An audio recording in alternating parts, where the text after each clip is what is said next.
Here we are, Wizard Magazine, number 13, September 1992. Flash, flash, flash, flash, flash. Wizard, winner of 1991, best new publisher of the year. No. No? We've got something much better planned this week. The swerve is pulled, people. The issue we've been waiting to get to for quite a while, a number of weeks. It's been a long time coming, but man, this is the perfect way to look at Wizard 1 year in. Wizard is 1 year old. The speculation market is ramping up at a fever pitch. So why not get a look at another voice, at another point of view surrounding this speculation Yeah, thing. a radically different point of view. So the Comics Journal is completely different for me at this time, and it has such a reputation. You know, Gary Groth in the Comics Journal, when I finally became aware of it, had this scary reputation. And this is the peak, probably, of those powers. You know, he's mellowed out, I think, over time. He has mellowed out over time. Part of the reason, and I guess full disclosure, Comics Journal is published by Fantagraphics with the subtitle Publisher of the World's Greatest Cartoonists, and they are absolutely correct because they are my publisher for Hip Hop Family Tree and some other little stuff here and there. So this is number 152, Comics Journal, and this is a portrait of my dear publisher, Gary Groth. With his severed head. With his head severed, with a damn image stamp upon his face, drawn by Todd McFarlane. Some really good Todd McFarlane lettering over here, man. Quite like Dave Sim. He could have, if he was able to rule a Ames lettering guide, I think he would have a future as a letterer. He lettered an issue of Spider-Man. Did he? Whenever he was drawing that adjectiveless Spider-Man. He lettered one, and I think he colored an issue, too. He definitely colored it. He colored a Morbius issue. Yeah, the lettering one is always stood out to me, too, as being sort of an odd one, because it is this style where it's not perfect lettering, but it's also pretty good. Like, it's really good. You know, it's professional. It's just a little bit different, especially compared to, like, a Tom Warzakowski that's super tight. More in the Rick Parker direction of lettering. It makes me excited just to think of showing lettering comparisons in an episode. So Comics Journal is packed with content. There's no way we're going to be able to cover this all at one clip. So we'll agree to make this a two-part episode. We'll take it to the center spread. We'll finish up the cage match interview between Gary Groth and Toddy Mack. And then next week we'll continue the magazine. There'll be an Alan Moore interview, Dave Mazzucchelli, Evan Dorkin. What else can we say? Okay, how about a little bit about the origin of Comics Journal? Since we did the same thing when we were talking about Wizard number 1, Comics Journal in the 70s and before, like post fanzine, there was a thing called an adzine, and that would be like the comic book buyer's guide or the guide to buying comics or whatever that Alan Lake guy's product was called. But anyhow, there was a thing called an adzine, and basically it would be, you know, a 60-page classified section. Basically, people would pay money to have their ad placed in these adzines. The thing is, though, to get like bulk shipping rates, there was some sort of mandate that there had to be some editorial content in those products. They didn't want necessarily to have an interview with Karl Barks or anything like that, but it was an absolute must to get cheaper shipping rates. Gary Groth, as a kid, is making fanzines with pure editorial content, and he envisioned an actual magazine that talked about issues and was more content than the ad placements. He buys an adzine called the New Nostalgia Journal, and what that means is that there will be no more New Nostalgia Journals, and you just bought a mailing list, a big, robust mailing list of tens of thousands of subscribers, and Comics Journal's born. The first issue of Comics Journal is fantastic because with great power comes great responsibility, and what you were talking about, being fearful of the Comics Journal, the first, when Gary gets this bigger mailing list, the entire issue is just a roast of the guy who Alan Light who put out those adzines of the day. Competition. Totally. It just relentless, page after page, photographs, like photo stats of canceled checks where they gave the guy money, the guy cashed a check, but like their ads didn't appear in the magazines and junk like that. Just page after page. Mike Catron, who was Fantagraphics founder, going to conventions, and Alan Light is up there on the panels, and Mike is asking the tough questions, and Alan can't respond properly, and that's transcribed in the magazine. So off the bat, they had blood in their mouths, Yes. man. And when I hooked up with Fantagraphics, like I wanted this Gary, I wanted this Gary with venom and anger and something to prove. The only difference is in 2012, 2013, when I hooked up with him, he proved his point. He's totally successful and pretty happy. You know what I mean? So I always joke that I'm like that little red-headed Robin from Dark Knight Returns, man, and I'm trying to like inject myself into his life and try to like bring that energy back, man. Get that piss and vinegar running through his veins again, man. It's so true. We had him on a podcast that we did years ago, and that would always be my question: is all these guys that fought for the legitimacy of comics, it's better now than it was ever. Than anyone ever hoped for, including these advocates like Gary Groth, and I think that may have contributed to some of that mellowing out. His vision for comics is far divorced from Todd McFarlane's vision of comics and what is success and what is good and what is worth reading. The climax of this episode will be steel cage match between Gary and Todd. You know what I'm saying? 2 alpha males, 2 top dogs, 2 guys who passionately believe they are right. Yes. And we'll see how that plays out. And don't follow orders well. Don't get along with others. My kind of guys. Should we unpack this thing Let's a little do bit? it. One of the points that we're going to keep in mind when we go through this damn magazine is whenever we have the opportunity to talk about shit that will not be in Wizard Magazine, probably ever, we're just going to indulge, and we're going down that rabbit hole, man. And I say that because we might be spending 20 minutes on this inside front cover for the Bud Plant comic art mail order business. Did you ever buy from Bud Plant?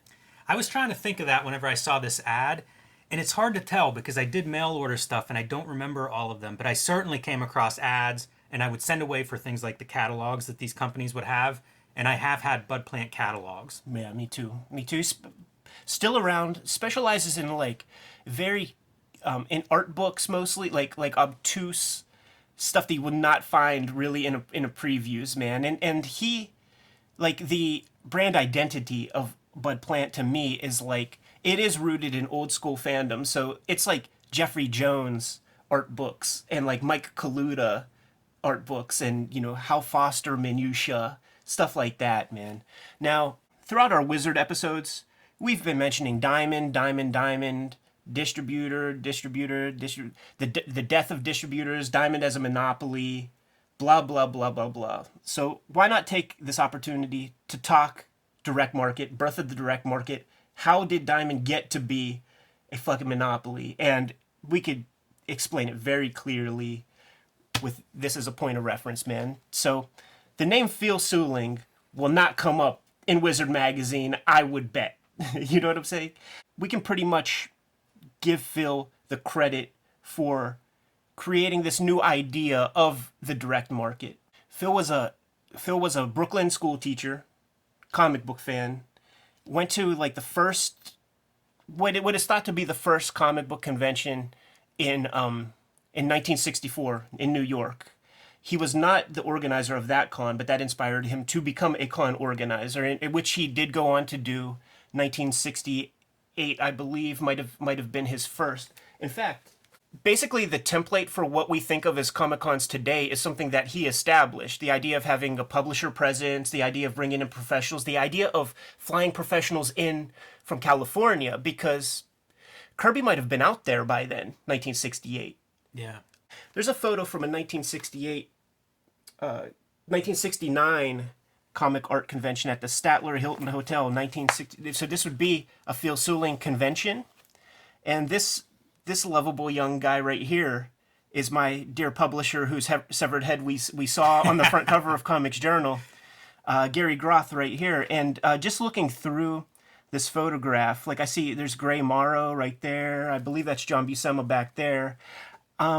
I think Bill Griffith as a little boy is in here somewhere. Not 100% sure, but I think I remember him showing this. Maybe that's him right there, that little guy.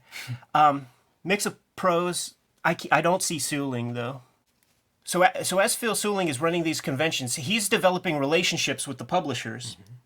There were comic shops back in the late 60s. In fact, Bud Plant and six of his friends had a proper comic shop called Seven Sons Comic Shop or something like that in California. Bud Plant's a West Coast guy. Now, they had no ability to get new comics. It was, in effect, a used comic book store. Comic books were distributed through the newsstands, and the newsstand distributors, all that they would receive every week is a bundle of stuff. Here's a bunch of Newsweeks, here's a bunch of this, here's a bunch of that. The comics were nothing but flotsam and jetsam, using the old newspaper model. These old magazines, they were topical, timely. There was no reason to buy last week's issue of Newsweek magazine. But it just didn't work that way for comics. Like, people wanted to know what Spider-Man did last month so that they could catch up this month, so on and so forth. But you did not have that opportunity. Right. You'll hear a lot of old-time store guys, like Shelton Drum has told the story about buying multiple issues off the newsstand, falling in love with comics early and then using those as fodder to trade for books he didn't have that his buddies might have, but also looking forward to trade at the flea market or to sell them. So they were thinking in terms of how a store works. They just didn't have the access yet to get their direct product from the publishers. The other thing about the way the newsstand market worked was this philosophy of in order to sell 30,000 of a newspaper, you had to print 100,000. And the reason for that is, of course, 100,000 are not going to sell every day. But what if there's a shooting at Kent State, this next day? You're gonna sell 100,000 papers that way.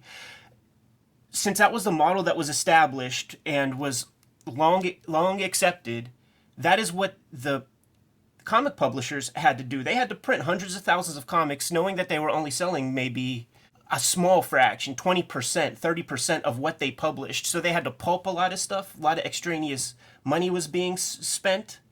They didn't have a truly good sense of what the heck their top sellers were. Unless it was a major blip, like a big outlier, like a Fantastic Four or a Spider-Man, you just didn't know. So Bud Plant, he has pretty much the first comic book shop. Before that, you would get comics from like used bookstores, antique shops, but they would just specialty stores. If there was even that in the damn 50s and 60s. Phil Seuling establishes these relationships with these publishers because of his comic book conventions. He spearheads the idea, why not take a meeting with Carmine Infantino and propose this idea of, you sell the books to me, like I will bring you money every month. I will bring you money. You sell books directly to me. And if we don't make $1,000 a month a piece, then it's just not worth doing. Through his conversation with the guys at DC, they accept his terms. He walks across the street, goes to Marty Goodman's office, and Roy Thomas, Phil Seuling is from Fandom, and Roy Thomas is from Fandom. And Roy Thomas says, "Oh, DC Comics is going to be doing this new endeavor with you? So we will sign up as well." Once you get the two biggest fish in the game to sign up for your thing, all the other publishers are going to come along. So Archie signed up, Harvey signed up, Dell signed up. We're off and running. The direct market begins. In 1973, there were maybe 100 to 200 comic shops, like Bud Plant's shop that he established in like the late 60s. There's this great Will Eisner documentary that John Cook did from Comic Book Artist magazine. The documentary is great, and it's a Blu-ray. So the cool thing is you could pack data onto these discs, right? And Will Eisner Quarterly, he had this section in the back of the magazine called Shop Talk, where he would give conduct a big interview with some of the people that he largely respected. And Phil Seuling is one of those people, because a lot of the historians of that time and the people who were there in the trenches, they felt that comics could have gone away if it continued to only have newsstand distribution, because of those weird margins with how much they had to print and how much they had to pulp and how much money they had to eat. Yeah, we'll get into numbers later on in this issue that point to what happens whenever you're able to do pre-sales. and you're not counting on selling 20% of your print run, but rather you know exactly how many sales you have, and then you could print an extra, 10% or something to cover back orders. It totally changes the content. It also leads to things like the black and white boom.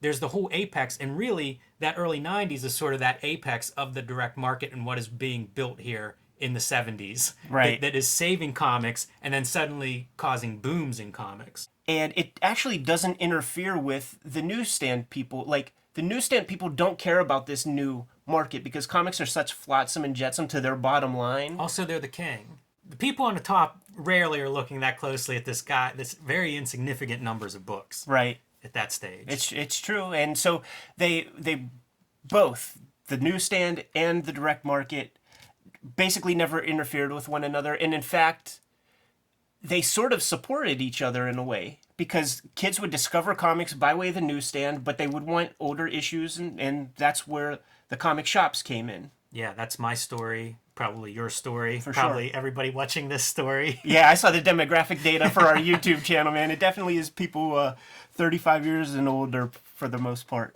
So Seuling's distribution company, Seagate. Mm-hmm. He's Seagate, and named after the neighborhood with which he established the company. He was doing the mail order stuff. I mean, not mail order, but he was distributing comics to these shops across the country from his house. He was the first monopoly in terms of distribution for comics. He invented the thing. So he was the outlier. He reaped a lot of the rewards. And eventually he gets sued for that by smaller distributors who start to pop up in the late 70s. One of the reasons they're able to sue him is because he, with these long established relationships that he developed with the publishers, he was able to institute a policy that if your shop buys, say, 20 copies of an issue of something, it will be shipped to your store directly from the printer. So he didn't have to pay overhead of like boxing things, and he also was able to get the books to the shops way faster than the other distribution channels that were in place at the time. So the smaller distributors, they ended up suing the guy, and they won.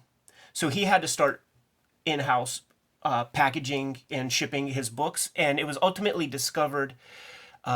I think the guy from Mile High Comics got in touch with Seuling and just told him, like, you know what, man, you're sending us these books. We're not paying much on shipping. Like, you're kind of eating that cost. And he's like, oh, whatever. Eventually crunches the numbers and realizes that he is shipping these books for free. So at the end of whatever year that was, early 80s, probably like 83, 84, he sends all of the stores a bill for the whole entire year's worth of shipping. And they said, oh, no, okay, we'll cancel our account with you. And he lost so much business that way. The shops went to the other distribution channels. This one called like New Media Ijax or something like that. Probably Diamond was a part of the game. Capital City, probably. Sure. Pacific. And so Seagate in the early 80s, like it goes away, but like 80, 84, it's pretty much toast. But Bud Plant was running his own distribution channels at that point, hooked up with Seuling, and he was handling a lot of West Coast stuff until he decided to scale back the business. And Bud Plant sold his warehouse space and a lot of his infrastructure to Steve Geppi from Diamond, thus being able to create this coast-to-coast network that Diamond was able to prosper from for these past many years. Now that we have that history lesson, you know that kind of shit is my heart and soul, man. I love all of that stuff. I eat it up. That could be the show. Yeah. Bud Plant recently made news for whenever he stopped exhibiting at San Diego after like 30 years of being, one of the original exhibitors there. I think from day one. Yeah. I think this is going to be, if it wasn't 2018, it's 2019. It's going to be the first San Diego Comic-Con without Bud Plant's presence, which is a loss. And man, I tell you, I liked walking through his setup. It, like you said, always had art books, things that I never saw anywhere, often never heard of, featuring artists I loved, artists, that caught my eye, new people. And that's kind of what I thought of as his stand whenever I would see it at San Diego. And this list of books is sort of indicative of that. I was reading through this and looking at some of their best quote-unquote bargain books. And it's things like Monster Society of Evil. Yeah, that thing is amazing, man. It'll never be reprinted by DC Comics probably, because there is a lot of like racist Asian and African American Black imagery. They're not going to go there. You know, we were at your publisher Chris Pitzer's place, and we got to stay at his house. And when I raided his library, that was the book that I checked out for the most part, because it was always kind of legendary. Like even right here, it was probably out of print. You know, it probably sold out really fast. In fact, it's published at $135, exclusive sale for $70. That is $5 million 1992 money to young Jim Rugg. No doubt. No doubt. But ironically, I ordered 3 artist editions this week. Hey man, it's Christmas. Yes. Even though the kayfabers out there are going to be witnessing this this episode far later than Christmas. So Captain Marvel and the Monster Society of Evil collects Captain Marvel Adventures 22, 26 to 46. Could this be perhaps like one of the earliest serializations in comics history? Yeah, for a complete story like that, it really is the same model that we would see in trade paperbacks of the early 2000s, where it was a multi-part story serialized in monthly issues and then collected in one volume.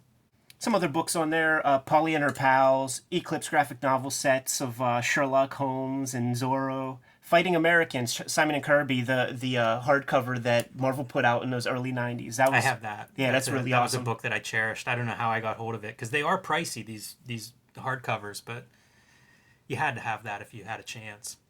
Greatest Joker stories ever told is this Brian Bolland cover image right there.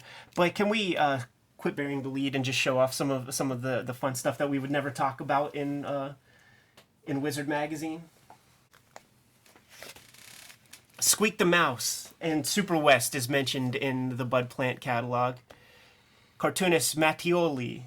Huge for me. These books, so big. Of course, Squeak the Mouse is, totally Itchy and Scratchy before Itchy and Scratchy. In this issue, in this first part that we are doing today, there will be 2 major points of reference that Matt Groening and The Simpsons pulled for their program.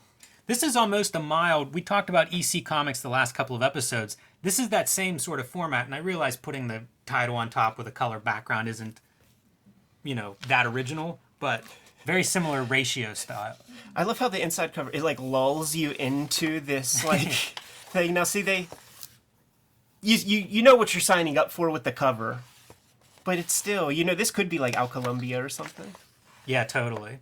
The beauty of this first volume is that Squeak the Mouse bites the dust really, really fast, and then he becomes a slasher. Like, see, Squeak the Mouse dies on page 14. Violently. So then it's just the cat is like living his best life, having sex with chicks, doing drugs, fucking all day. And then lots of people in his life begin meeting untimely demises. And let's just skip ahead. The chainsaw is always a nice. Let's just skip ahead and see how Squeak turned out. Oh, there he is, right there, man. Looks like a deep fried. Like this is probably what is the main matter in the McDonald's hamburger. It was so damn good that there were 2 volumes of it. Same deal, and in fact, I think this one might even have. Appearances by Leatherface from Texas Chainsaw Massacre Part 2. Yeah, he's a very inventive cartoonist, bringing in photo references, sometimes combining the 2 media. Sticks to that like 12-panel grid, which is really cool because it creates this amazing rhythm that really is syncopated with the rhythm of like a Tom and Jerry, where it's just beat, beat, beat, beat, beat. I think Ivan Brunetti talks about, running this same size. It's it creates almost a natural animation of your characters, which works perfect. Look at this. Just dark. Yeah, something tells me that Mattioli is not going to be the Wizard top 10 fan favorite artist, man. Yeah, I'd encourage everybody to check out that and Super West. Super West a little bit more formally inventive.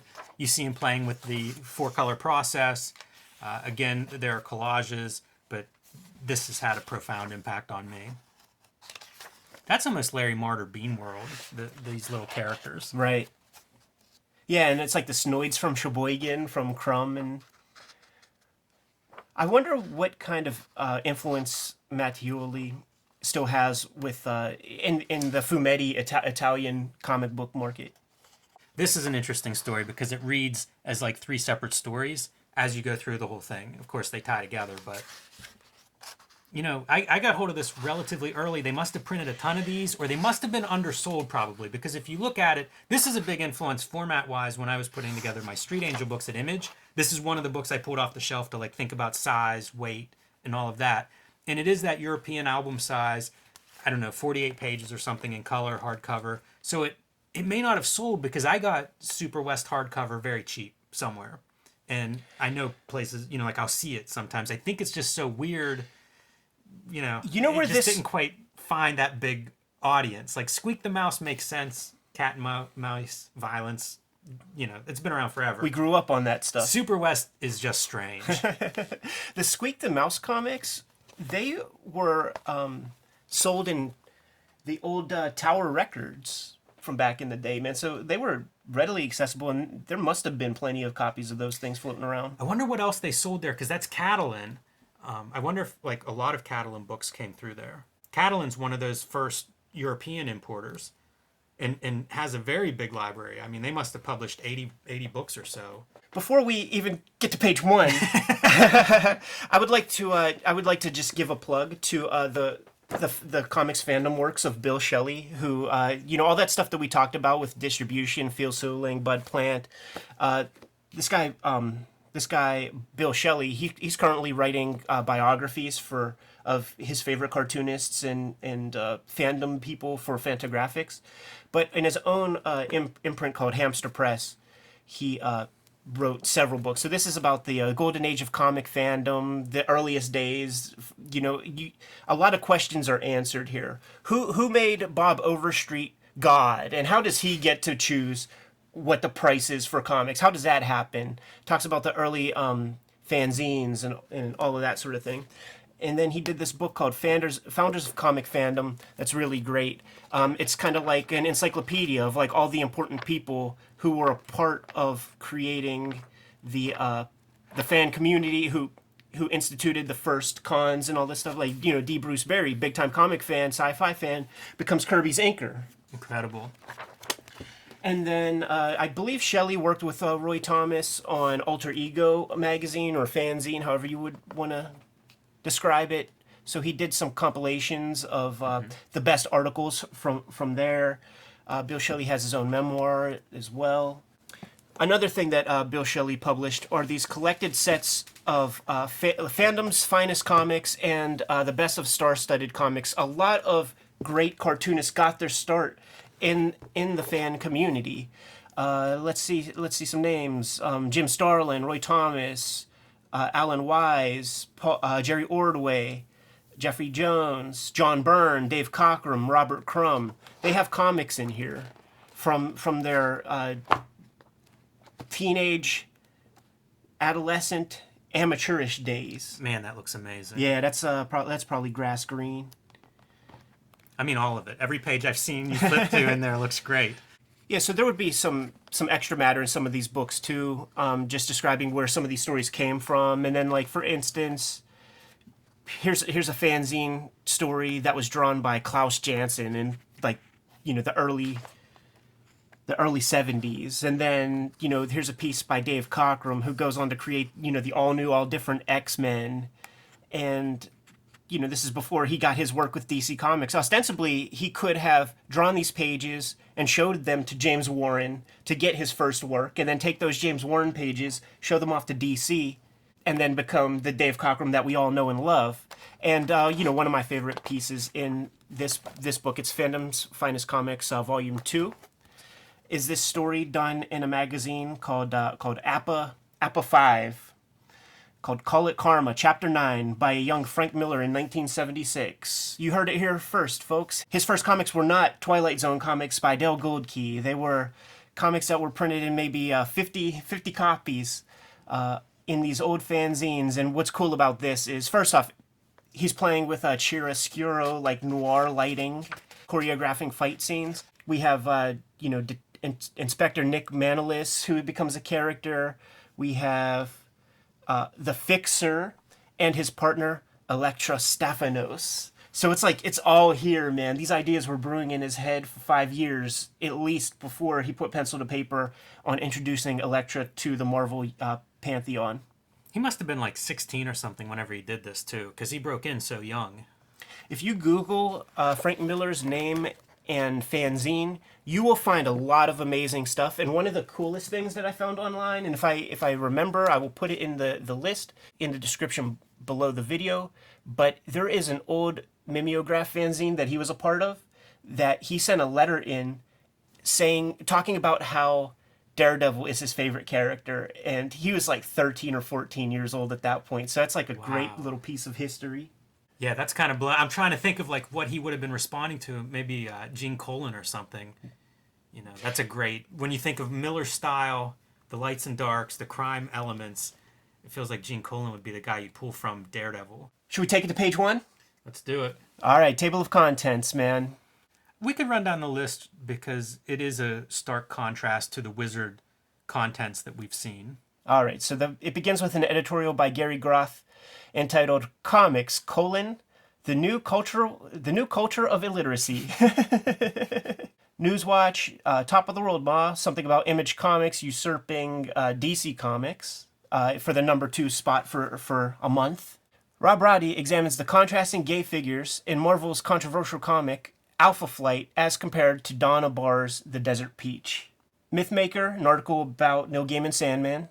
Now All Die. Frank Young pays homage to the zany, illogical, anti-artistic world of early 40s superhero comics. His conceit is that the goofy oddball comics of the Golden Age are kind of coming back. Yes. with the establishment of Image Comics. It's a good piece.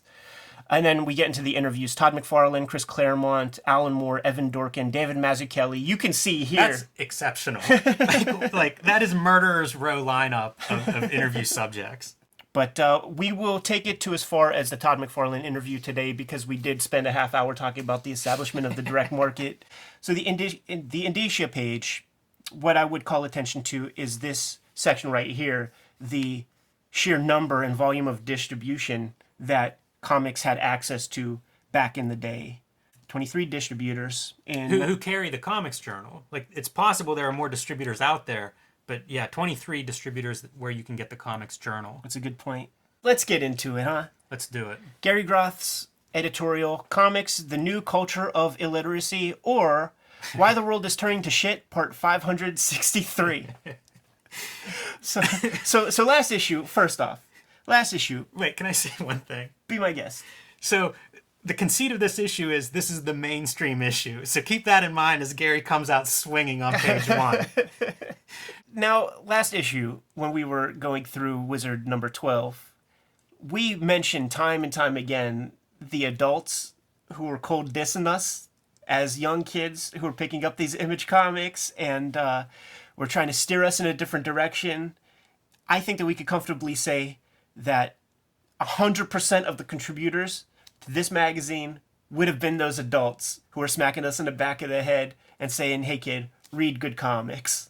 Yeah, and as much as I enjoyed Wizard and have enjoyed going back through them, reading this magazine does make me rethink a lot of those things. What has come across to me, and I don't want to get too far ahead, but this will kind of be a theme in a lot of these articles, is everybody talks about kids, young readers.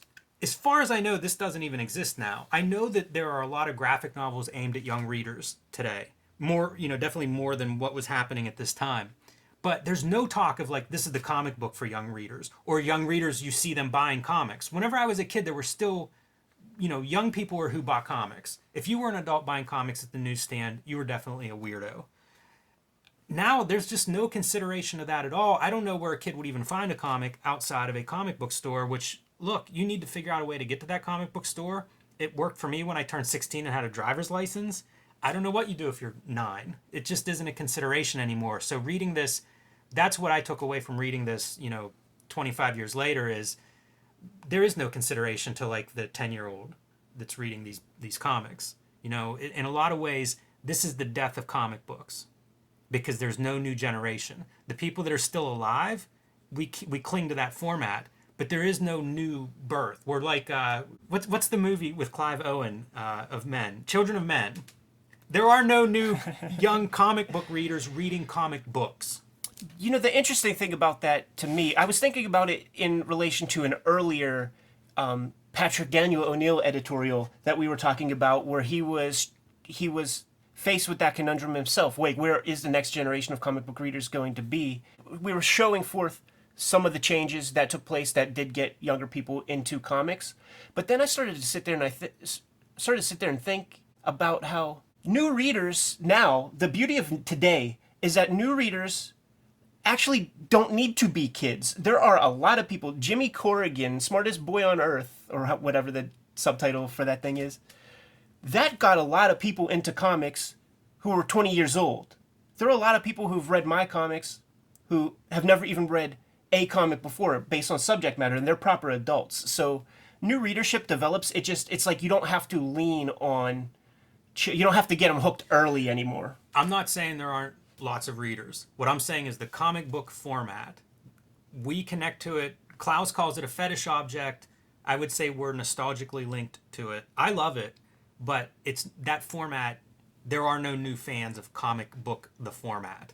Yeah, I'm on board with that for sure. So Groth has 3 points basically in this editorial. The world is becoming stupider, and here are the three, his 3 examples. 1, the rise of image and irrelevance of the concept of writing.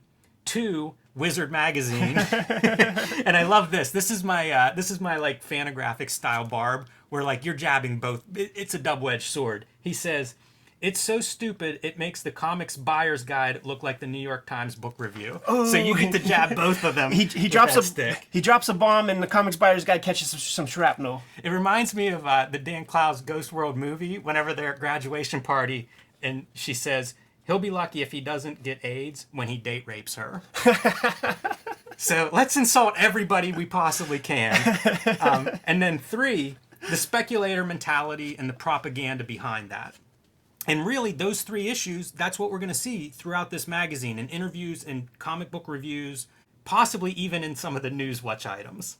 2 advantages of producing work without content is that in a speculator market where it's collectors don't mind that the comics suck. They're just going to buy things anyway. Yeah, it's almost a virtue from a corporate standpoint, because you don't have to deal with the talent, you don't have to deal with the quality of the content. You're selling air. And he credits Jim Shooter with being really good at this with things like Secret War. The second point for the advantages of producing work without content spoke directly to me specifically, because he's describing that, the poor young consumer who reads a comic like that is poorly written like this is going to be left vaguely unsatisfied, even though they're going to be excited by the visuals, the shiny object. And I was reading it, I'm like, Gary is talking about me. Oh, yeah. He described my reading experience of all these books spot on. And, of course, he can't leave it at that. He has to compare it to a hard-on that's never allowed to climax. Basically, the American consumer. Right, yeah. You're always getting teased, and you're always instructed to want and achieve more, but you're never given that satisfying moment. Yeah, I thought we could pull out some of his breakdown of Wizard, since that's what we've been focusing on so heavily. 1, he describes Wizard as 10-point type, which is funny. In other words, it's making big. He's calling that big type to fill up the pages, because there's less than 1/10 is about the content of comics. And the interviews are interchangeable. And his example is, this is a Todd McFarlane quote from Wizard magazine interview. "I like to draw big, exciting things." This is a Simon Bisley quote from Wizard magazine. "I like to draw big naked people with big lumps of metal in their hands." And we say this every issue. We talk about, like, are you going to write your own books? Are you, like, there's 3 or 4 questions. Will there be crossovers? Wizard really does have almost that list of like, here are the 3 questions, make sure you ask everyone. I know you wrote down the quote about the statistician's dream. Did you or did you not? No, I don't have that. Wizard Magazine is a statistician's dream, a magazine that tells its readers the price of everything and the value of nothing. Yeah, this thing is just loaded with quotes. Taking pride in bilking 12-year-olds by selling them useless garbage at artificially inflated prices. That's his description of the speculator market. And Gary talked with marketing gurus in preparation for this editorial, and the numbers that they crunched, they estimate that there are about 800 to 1 million comics readers in total across the country. 3 million copies of Spider-Man sold, 5 million copies of X-Force sold, and 8 million copies of X-Men 1 sold. Who are these people? It's troubling whenever you start to really think about what's going on here. I usually take the stance of who cares, the market will, sort of straighten it out. He gets into why that's not necessarily the case. And I think, time has sort of borne out what he describes happening.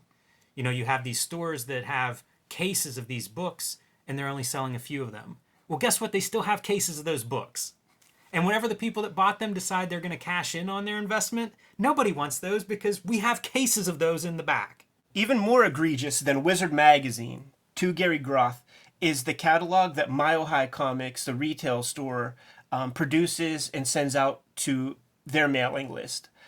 What he finds most egregious about this catalog is that the people who review the comics within that catalog, they offer up numbers of copies that they plan on hoarding for themselves in almost like a baiting way. For instance, this one reviewer is talking about the hardcore Valiant comic #1, where the guy gets into all this nonsense about how he believes that it's going to be worth something someday. So he is going to buy the last sentence. I'll buy at least 1,000 copies. I can remember going to like these card dealers turned comic book dealers. As soon as I got my driver's license, man, I would go to garages and attics and wherever I could find comics.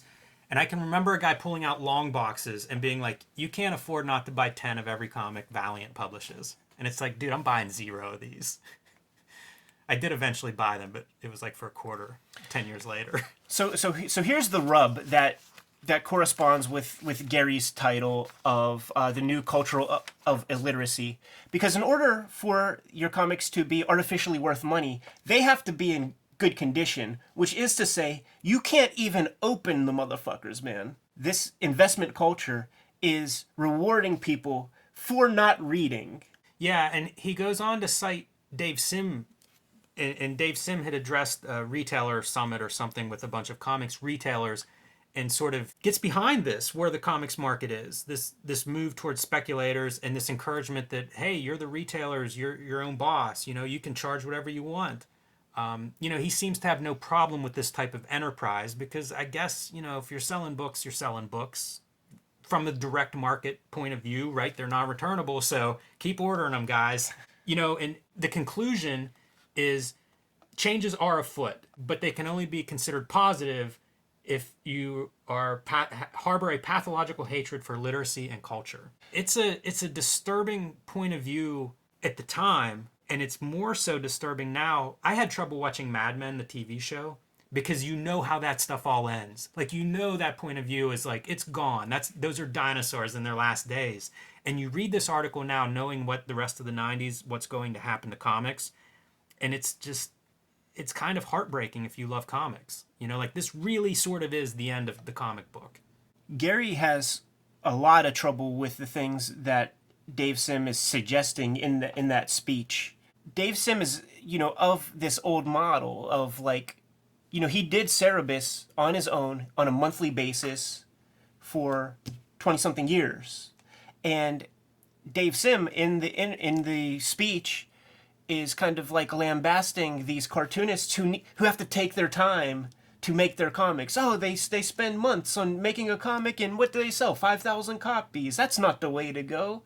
And Groth suggests that it's almost like, an important figure in prose fiction or something, talking to Walden Books and Barnes & Noble book buyers and saying that they shouldn't carry, Gravity's Rainbow by Thomas Pynchon or something because it's like literarily significant.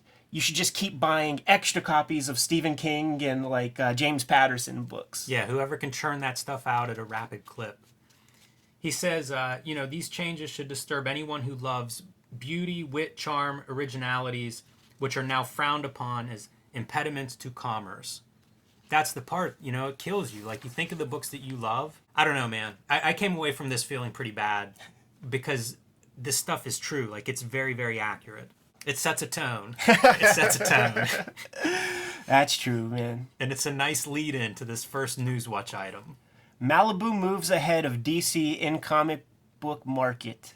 Yeah, so, literally what he's describing happening has happened, right? The artists have outsold the company that still employs writers.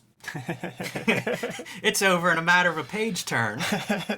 The little pie chart is incredible to look at because not even mentioned in the body of the article is the fact that in this hundreds of millions of dollars of revenue that's changed hands in this month, Wizard magazine owns almost 3% of that.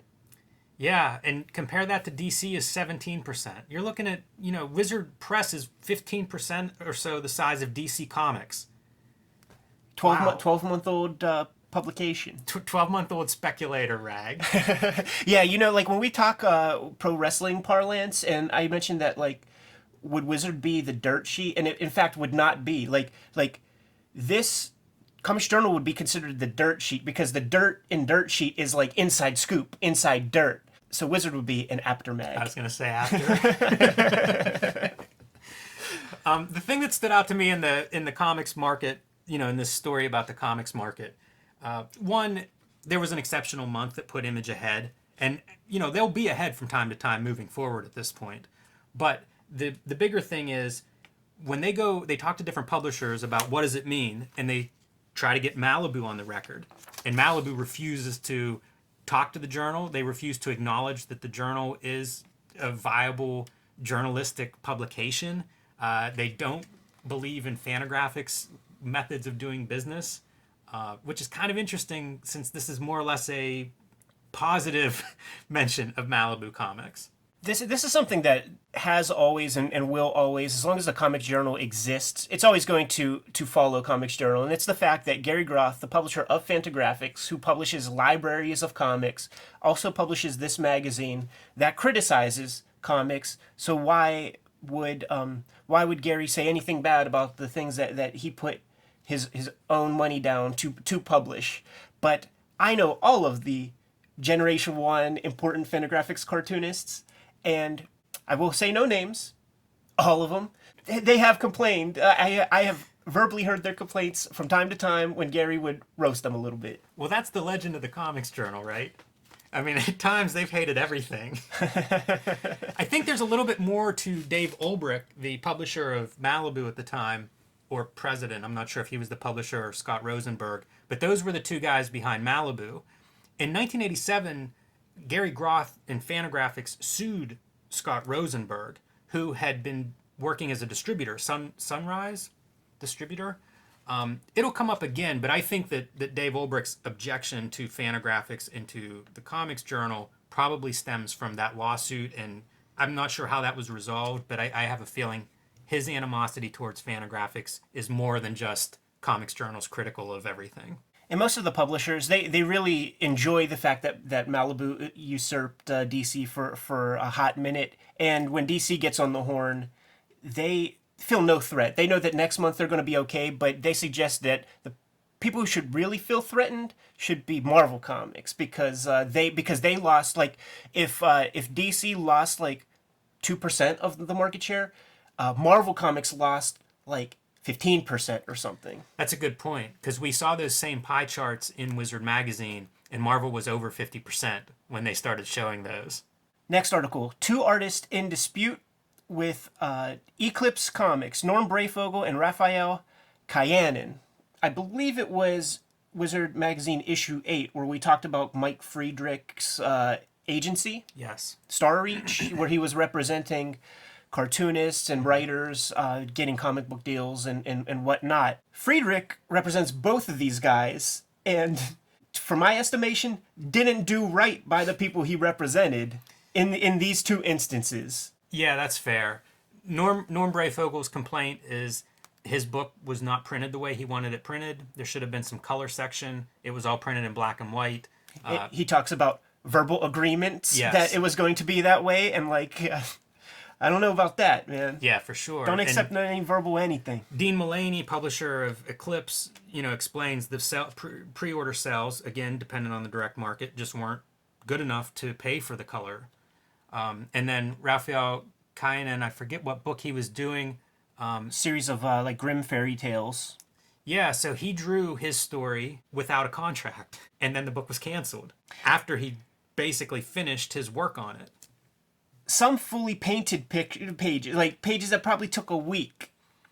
Yeah, and the response there is there was no contract. There was no contract, and Friedrich is like, we've done work like this before, where we were butting up against a deadline, and in good faith, the artists would begin the project, and everything would work out. But we will rethink our relationship with Eclipse Comics, from this point forward. And God damn it, if you're an agent, get the name on a dotted line. Like, Yeah, I mean, I feel like my entire life I've been told never work without a contract. Yeah. And I'm not an Jesus. agent. Like, if you're an agent, I would think you would, that would be rule number 1 through 10. Said it before, say it again, man. We get the comics business that we deserve, man. And when douchebags, I don't even know who's the douchebag here. It's like everybody's the douchebag. Kind of. They set a precedent, and then they think that that's the way it's going to be.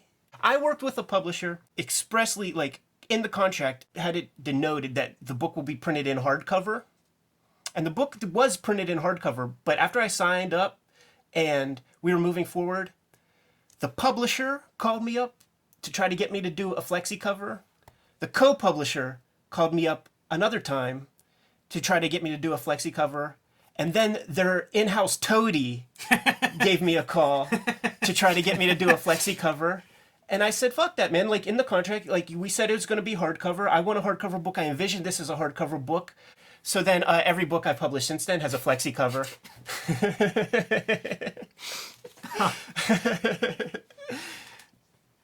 Next article, comics publisher climbs Georgia State Capitol. When we were combing through this issue, you were really excited about this. Yes. I don't know about this, so drop some science. All right, so Dark Zulu Lies publisher, Nabil Hajj. I first learned about him through an upcoming Wizard magazine. He was part of a group of publishers, African-American publishers, who formed together to kind of get, more press for what they were doing. They were self-publishers. Many of them were artist-writers. Hodge is just a writer and then hires people, work for hire, to draw a couple of his books. So I was really excited by it because in a lot of ways it mirrored Milestone, but they were still self-publishing. And that was the only time I ever saw them mentioned.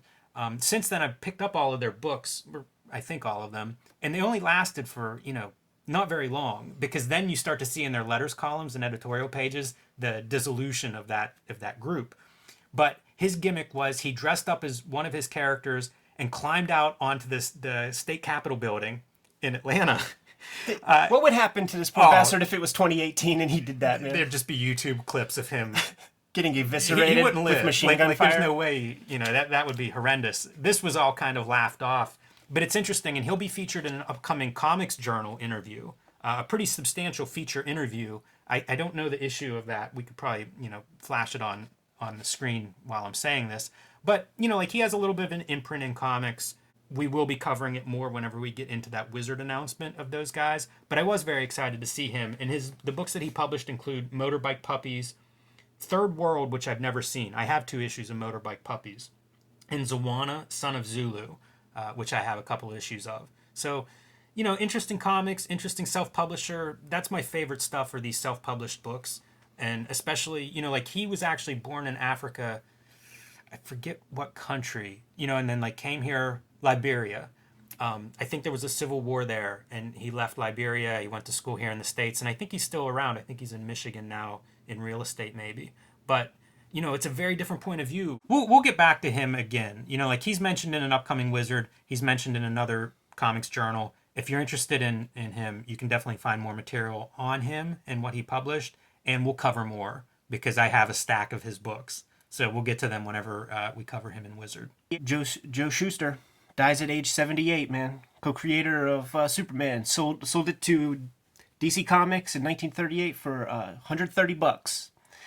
Went through all sorts of litigation, won a lawsuit for the Superboy character, which DC went on to create, but gave Siegel and Shuster no credit for, thanks to people like Neil Adams and probably Gary Groth in the Comics Journal. And possibly a publicist. So they ended up with a little bit of a severance type package of $20,000 a year until 1981. It went up to $30,000, and I think that was related to publicity around the release of the first Superman movie. Right. Again, connected to the whole creator rights mainstream theme of this issue.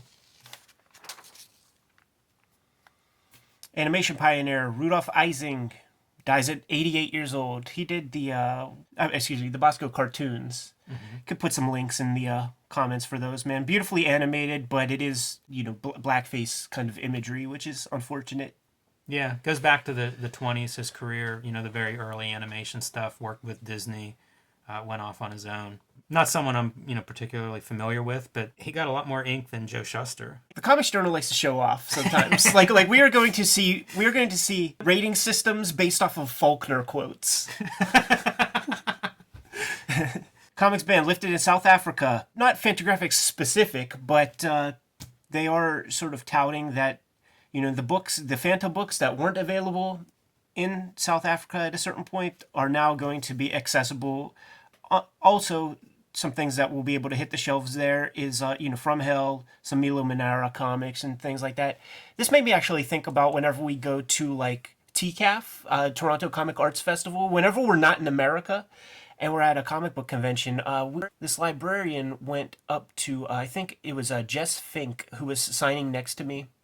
And she does, like, erotic comics, has some nudity or something in there. And a librarian was, like, very excited to tell her that her books are no longer banned in the library system. And I'm like, oh yeah, there's no First Amendment up here.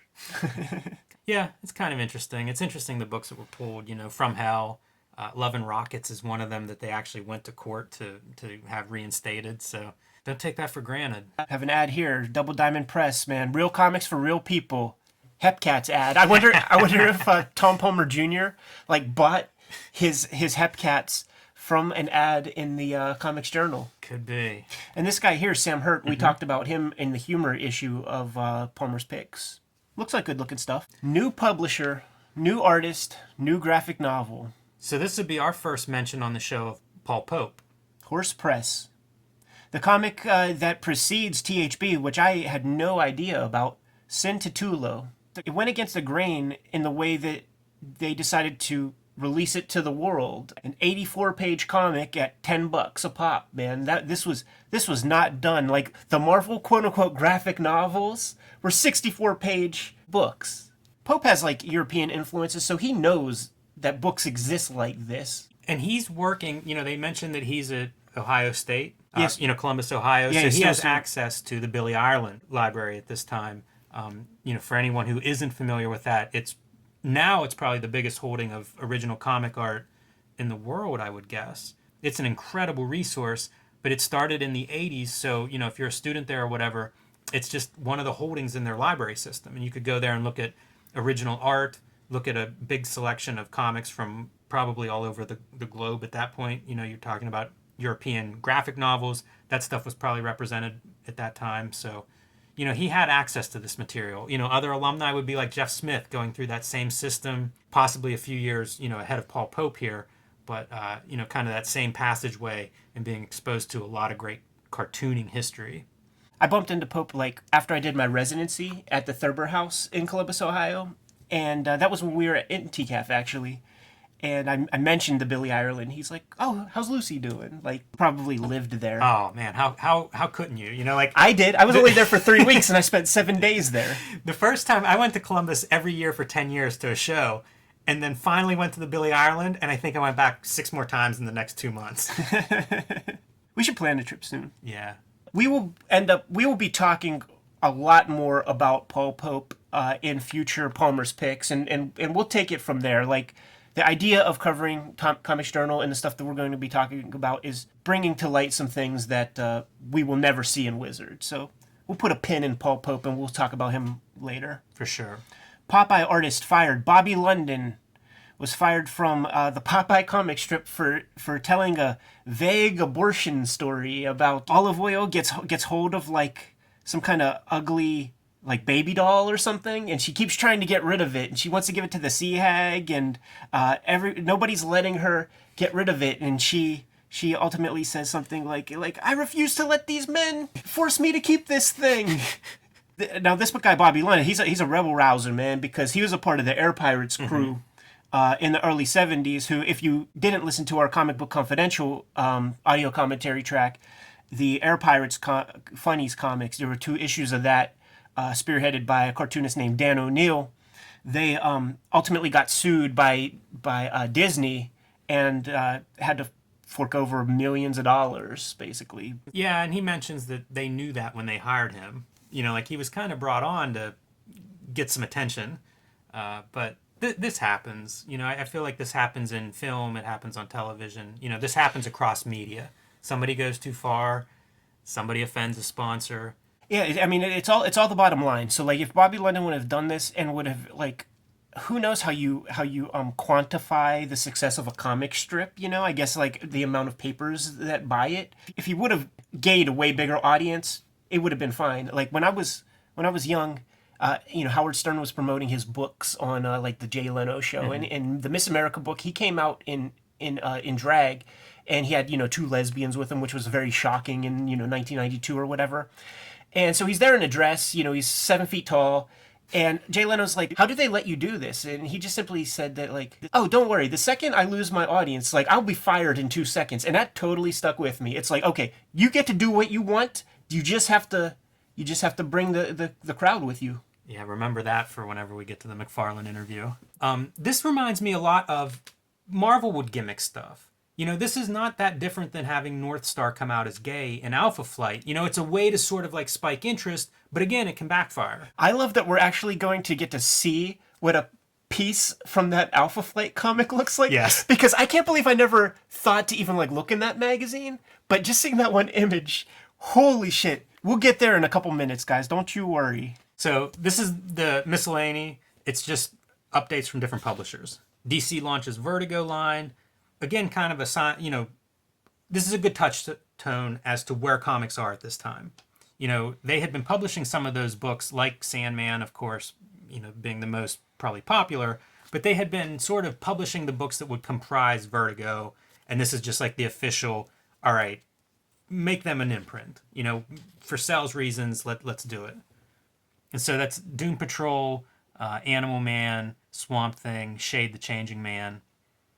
Books that I think, you know, anybody familiar with Vertigo knows, but it's all built around Sandman, I think, at this point. Certainly built around those British guys. Various art shows around the country. One in Chicago with art from Mike Allred, Brian Bolland, Howard Chaykin. Another art show, Cartoon Art Museum in San Francisco, featuring Walt Kelly's Pogo. It's so interesting to see these things pop up. Next article is just Harris leaves Dark Horse. So the Harris imprint, I guess, had distribution from Dark Horse magazine in the comic book press, because I was reading about Harris. Like, I remember growing up and like you would see Vampirella, and it's like, okay, well, who the hell are these dudes? Published a Guitar World magazine and a couple other like really big magazines. Oh, wow. So they were just jumping into the comics thing for a while it was hot. And of course, they're basically, when the speculation stuff went away and it wasn't a $500 million a year business anymore, they we're going to see a lot of that, you know, publishers that look at comics and see growth and throw their hat in the ring. This is fun. Eclipse and HarperCollins allied. So it's like one of the super early attempts to invade the bookstore market. And to this day, the comics publishers sort of piggyback the distribution channels that bigger book companies have. Norton distributes books, Baker and Taylor, Ingram. Proper book publishers handle bookstore distribution for Fantagraphics and Drawn and Quarterly, Forrest Strauss and Giroux. Early evidence of this. Yeah, you're seeing the seeds of graphic novels. Paul Pope's self-publishing one. Eclipse is trying to partner with a traditional publisher in order to distribute their early graphic novel efforts. NYC and Chicago comic groups formed. So like the Chicago group, man, has people like ranging from Hilary Barta to Dan Clowes, man. Imagine that table. I think that, yeah, I don't know. Jim was about to be candid. I didn't really pull much from hither and yon, except that Todd McFarlane receives Wizards Platinum Award for sales of over 1 million copies of Spawn #1, and John Singleton, the director of Boys in the Hood, presented the award to McFarlane at Golden Apple Comics. Yeah, 2,300 copies of Spawn were sold at that, at the store at that event. That's a pretty good signing. Yeah, but since it was a speculation market, it could have been 50 guys who bought those. Yeah, 2 of those Mile High guys. You got to buy 1,000 each. I made a note of longtime Marvel writer Bill Mantlo was hit by a car. It says while crossing a street. I believe it was actually while rollerblading. Yeah. And this still, he's needed assisted living ever since. I think his brother's his caretaker. Floating World Comics in Portland has done fundraisers. Bill Mantlo wrote all of ROM. I think that's a book that a lot of people love. So Floating World would do art shows that would feature like ROM. I contributed to one of those. He also created Rocket Raccoon, everybody knows now from Guardians of the Galaxy. So, yeah, one of the great tragedies of within comics of my lifetime, pretty much. It's sad to read that and think how long, he's never been the same. He's never been able to live on his own since then. New Comics News. All the small publishers and their newest efforts. Did you pull any specifics out of this gimmick? My first one is Fathom Press. My first is Fantagraphics, because at this point, the complete Crumb Comics #9 will be hitting the shelves. That's this baby right here. And for my money, once again, this will not be covered in Wizard Magazine ever. So I just want to take a minute to just talk about complete Crumb Comics for those who don't know. Robert Crumb sort of was the outlier of the underground comics movement with Zap Comics and some work he did previously to that. Important figure in independent comics history. This series I found very soon after this comics journal that we're covering, incredibly influential to me as a kid. Basically, the conceit of the series is that they go sort of year by year. Maybe a volume will cover a year and a half period worth of his work. So when I discovered this series, and it begins with pre-professional work, comics that he drew with his brother Charles, who is actually kind of like, in some ways, a better cartoonist than he was in those early days. Those Cat comics looked amazing. Yeah. And just seeing that they were on notebook paper was super important to me, man. And as a kid, when you want to grow up to become a cartoonist, and you suck, you need tangible proof and tangible evidence that if you bust your ass, you will get better. And that is the function that these comics served for me. You know what I mean? Like, I never wanted to make stories like this, these like little small ditties that, and I've never done acid, so I don't have like those like brain expanding kind of gimmicks, of course. There's like, racist imagery that's very unfortunate that has really clouded, like, it's a blemish on his record. And sexist imagery. Yeah, for sure. I think maybe issue 10 or 11 was out when I discovered these babies. Noteworthy of the complete Crumb comics, I think, is that this is a template for one big chunk of what Fantagraphics does. The publisher of the world's greatest cartoonist, and they've done several archival projects. Crumb was probably one of the early cartoonists that they started to do this type of archival reprinting. Since then, they've done complete Peanuts. They've done tons of complete runs of either strips, books, or cartoonists. And, Crumb was one of those early significant cartoonists that they hooked up with to sort of show, to treat differently, quite frankly. Which, again, we're going to get into with McFarlane talks about respect and how the publishing companies don't respect their artists. Complete Crumb Comics is an example of the publisher respecting the artist, and an early example of that. So you said Fathom Press, man. Tim Tyler's Blood Rain. Yeah, so the first several issues of Blood Rain are out of print, and they're advertising that they're going to do a collection of the first 3 books.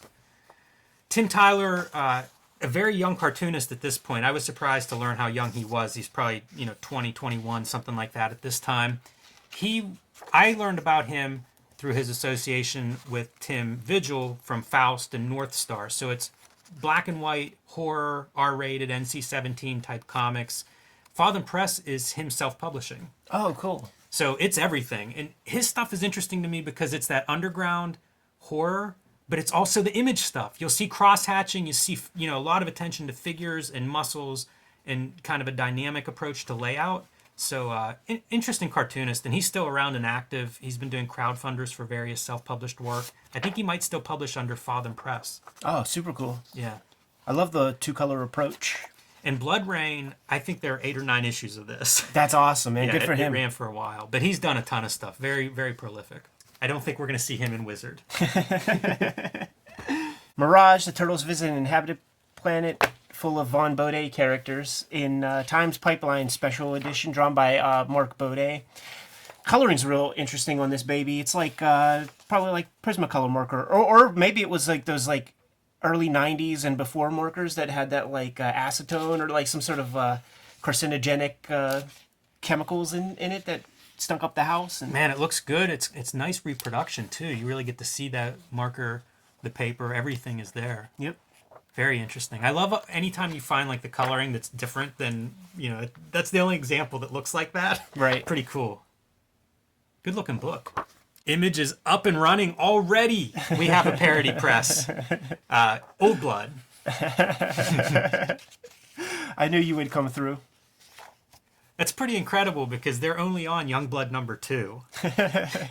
Well, I mean, issue 2 probably came out 6 months after issue 1. That's fair. Oh, man, this is great. Look at that pose. There's so many of these. Like, to me, this is the proof of how big the numbers of comic orders were at the time. It's a flip book too, people. As it should be. True to form. And then the other comic that's mentioned there that I brought along is Rubber Blanket. So this is David Mazzucchelli post Batman Year 1, starting to self-publish, and it's news of the 2nd issue of Rubber Blanket coming out. So evidence that it really exists. Here it is, man. These were incredible. Somehow I got hold of one of these pretty early on, probably because I knew David Mazzucchelli's name from Batman Year 1 or from Daredevil. He's covered in Palmer's picks too, so like... Yeah, it could have been from that. When you go from Batman Year 1 to this, and you're 14 trying to figure out how to make comics, like, this was... I looked at it a long time, trying to figure out what I was seeing, what had happened, why is he drawing this way? And then, you start to be exposed to slice of life type stories, genres besides superheroes, and early ideas about production and self-publishing. Like 2-color printing.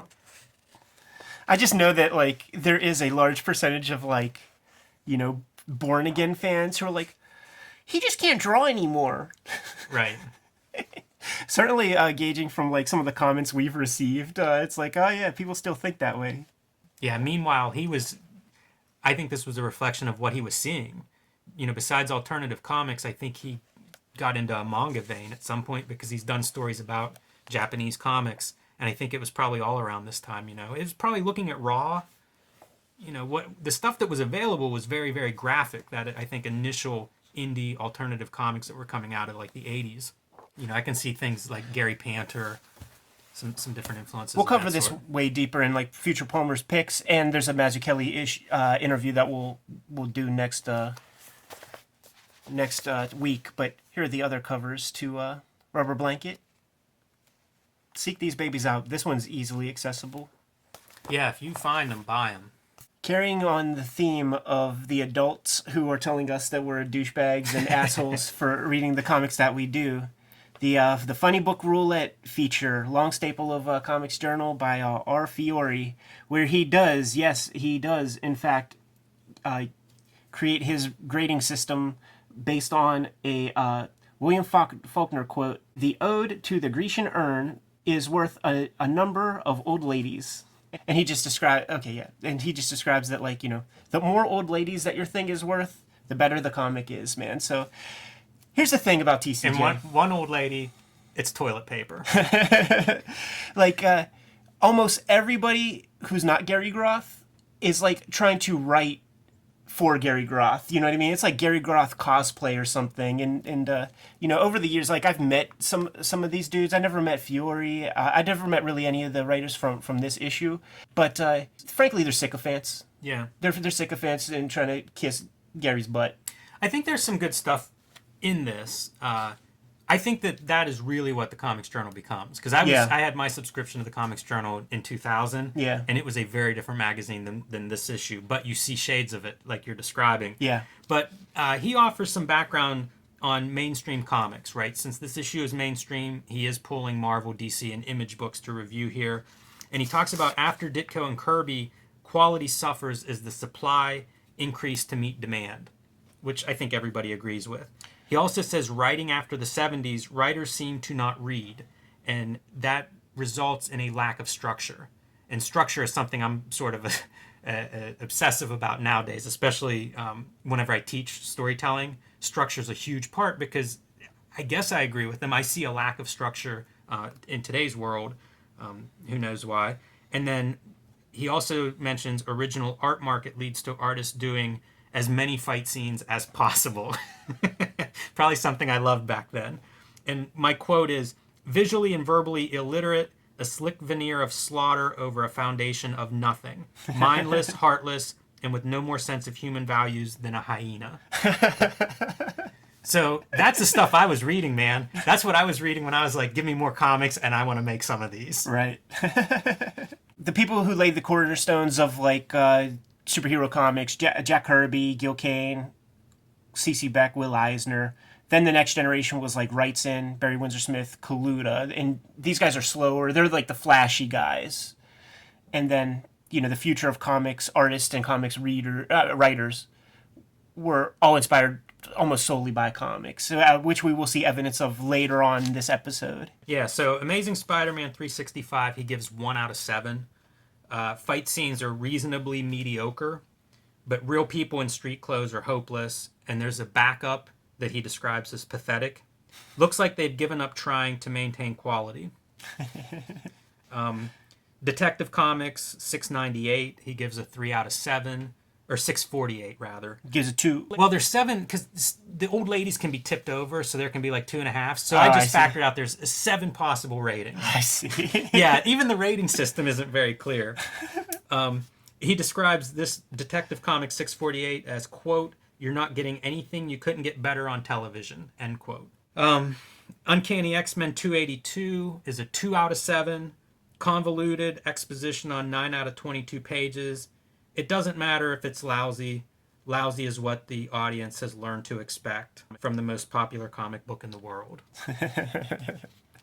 He's not happy with any of these. Yeah, now, this is an era of comics where you only had so much to pull from, man. So it's like, you got to write your feature. You got to choose something. Like, nowadays, if this feature was around nowadays, like, I would suggest that the guy take some pills, get an antidepressant, and write about something good. I always think, like, the internet is so negative in a lot of ways. When that negativity came up, I always thought, like, read something else. But of course, in 1992, your choices were limited, especially, I guess, if you were going to do coverage of mainstream comics. Lobo's Back. So Lobo's Back, number 2. This is by Simon Bisley. This was the cock issue. There was some talk about how he had snuck a penis on the cover there. This is 4 out of 7. So that's pretty good. That's the best we're going to get in this group of reviews. I think so. The story is that Lobo was killed at the end of issue 1, and now he wears out his welcome in heaven, and then he wears out his welcome in hell in an effort to basically get back to Earth.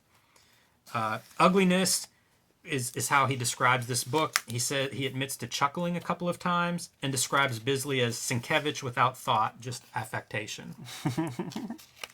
Maybe. Yeah, some of the descriptions are kind of spot on, and the disagreement is they don't like it, and I like it, or vice versa. But in terms of description, it's not bad. There you go. And then, bam. Youngblood #2 and Spawn #2.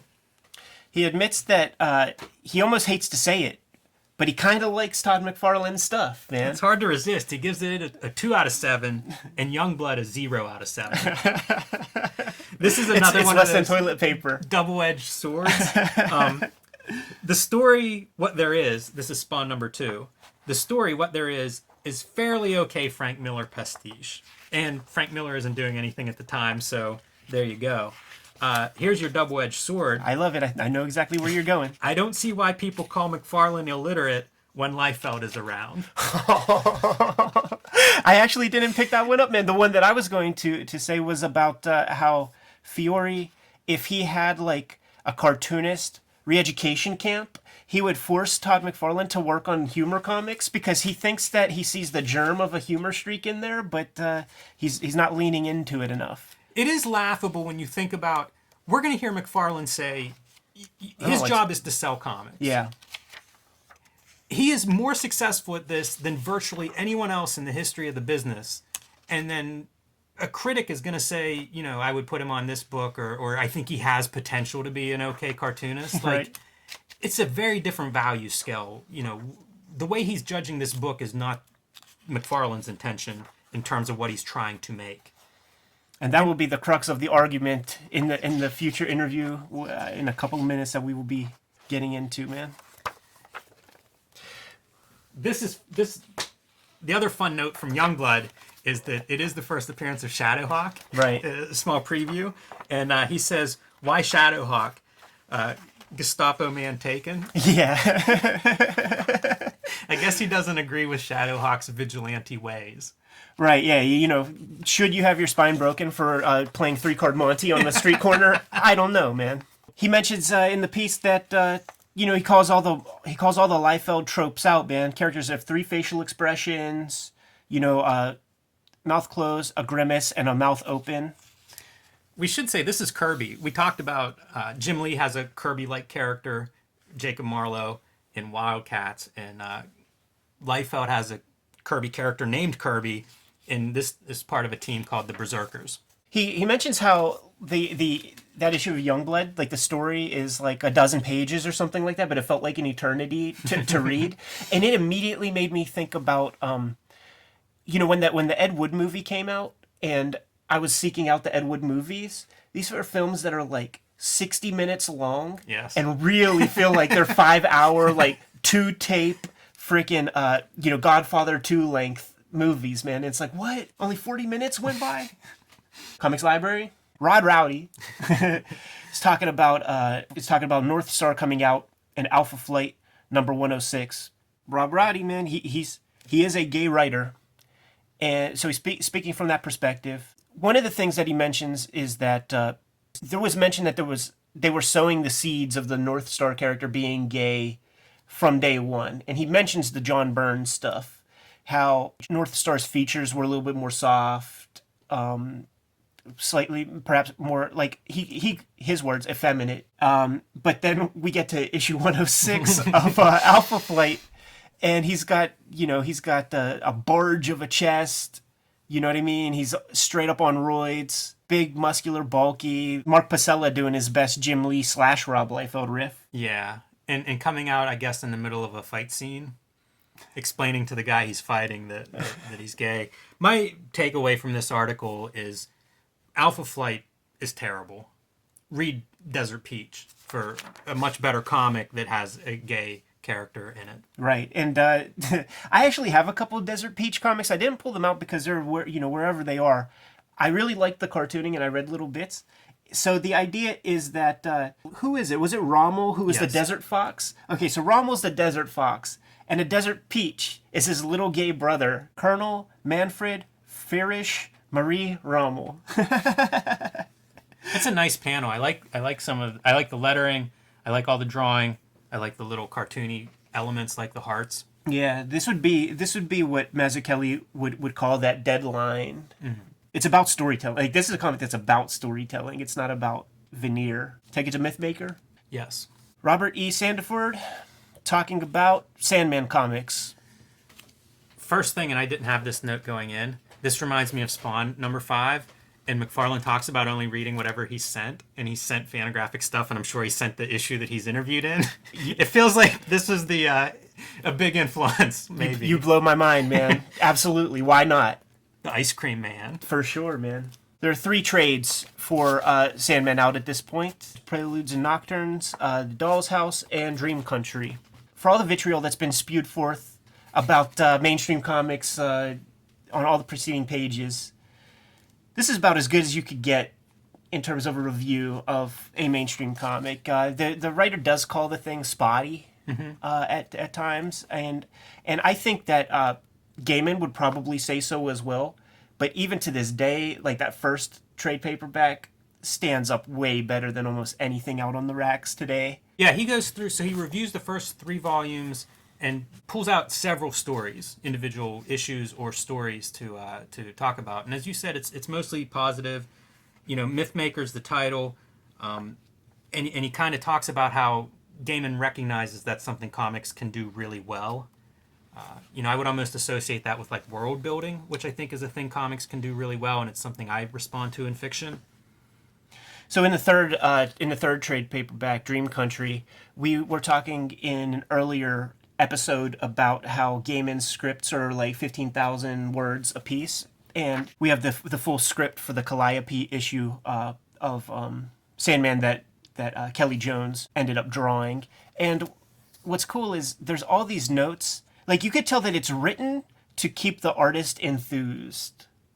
Like that's a big motivational force that Gaiman's trying to like put forth in the piece, man. But I loved this thing, man. Like I remember like doing my best to like let a lot of time pass after I read this comic and then just go to the script and like start drawing it myself, man. And just it was a hopeless endeavor, man. I just couldn't pull it off. I wasn't smart enough at that point.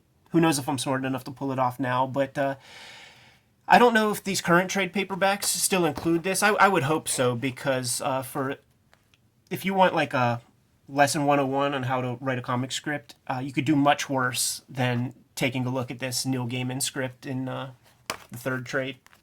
Now, all die! All-Star Comics Archive, Volume 1 is released. We talked about All-Star Comics Archives in a previous episode as well.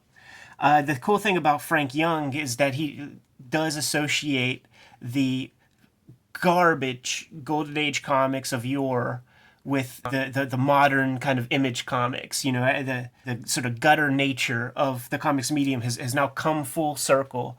But when he gets into the early All-Star comics, he does make note of some cartoonists that really shined during that time frame and specifically like on that book. So outsider art, illogical stories, produced as fast as possible in order to meet the demand, artless.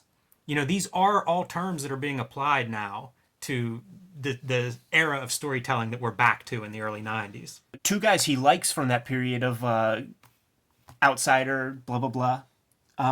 Bob Kane, who probably wasn't Bob Kane. It was probably like, you know, Bob Kane's lackeys.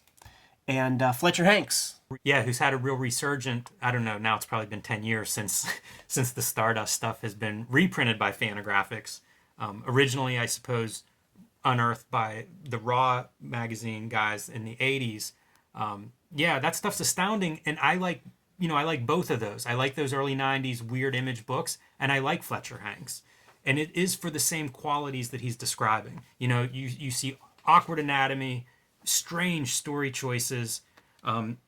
He describes Fletcher Hanks as quote unquote unforgettably strange.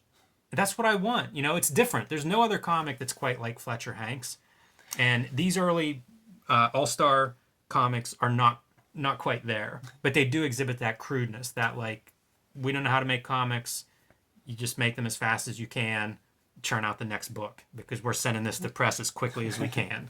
One of the efforts that I'm striving for with this X-Men comic that I'm doing is in Grand Design, you strip out all of the melodramatic soap opera stuff and you just keep like the raw plot of like what goes down in all of those comics, because I'm trying to make a 240 page Fletcher Hanks comic. You know what I'm saying? Because it's oddball stuff that happens in that damn X-Men series, and if you just cram it all at once, where there's this lady eats a planet on this page, and then gets eviscerated the next page, and a girl falls through walls and all this kind of like, it's Fletcher Hanks, man. It is. It's almost David Lynch. It's just the oddness of media.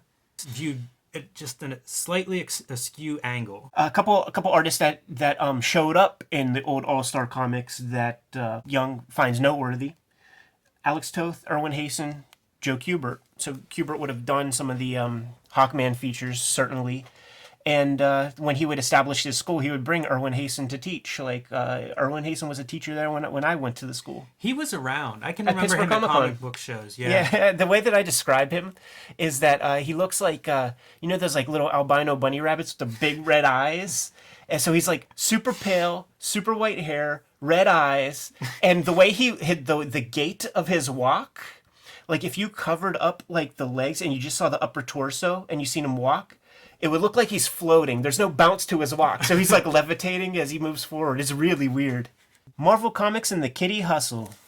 Darcy Sullivan takes the Abrams Marvel book that was published in like 1991 by Les Daniels and sort of unpacks it chapter after chapter, talking about the glaring omissions that you will not find in the pages of this propaganda piece, or however he decides to call it. Yeah, he talks about how when we think of like the Marvel mythology is about how wild, irreverent, creative, house of ideas, right? He says that's basically 61 to 70. And that's how Marvel identifies itself, but that is not at all what Marvel is. Right. That brief period, and he kind of cites it as for different reasons why that worked out. One reason he doesn't mention is, and that I pull out, is they have nothing to lose. Like that's when Marvel bottoms out, and it's kind of like, in a way, do whatever. That's when you get your most creative freedom often, is whenever it's like, I don't know, we're going out of business. We're not selling anything. Do whatever you want. And if you happen to have a Jack Kirby that's doing whatever he wants, that can be magic. Even in the that period of growth that they had from 61 to 73 or whatever, Darcy Sullivan still takes some wind out of the Marvel sales, because a lot of the credit that they get is from Stan Lee, like from Stan Lee's salesmanship, his presence in like the Stan soapbox, the letters columns, and even the fact that the titles are kind of like hucksterish in the way that they're trying to sell themselves to you. The Amazing Spider-Man, the Fantastic Four, the Uncanny X-Men. All of the boxes and hyperbole on the covers is like reaching directly out to the reader. Right. And Darcy accurately just says that, hey, this is one of the things that made the EC comics of the 50s successful. And then you unpack that even further, and you think about how, Stan and Jack would show up in comics in the same way that Gaines and Feldstein would show up. And artists are glorified, specific artistic styles.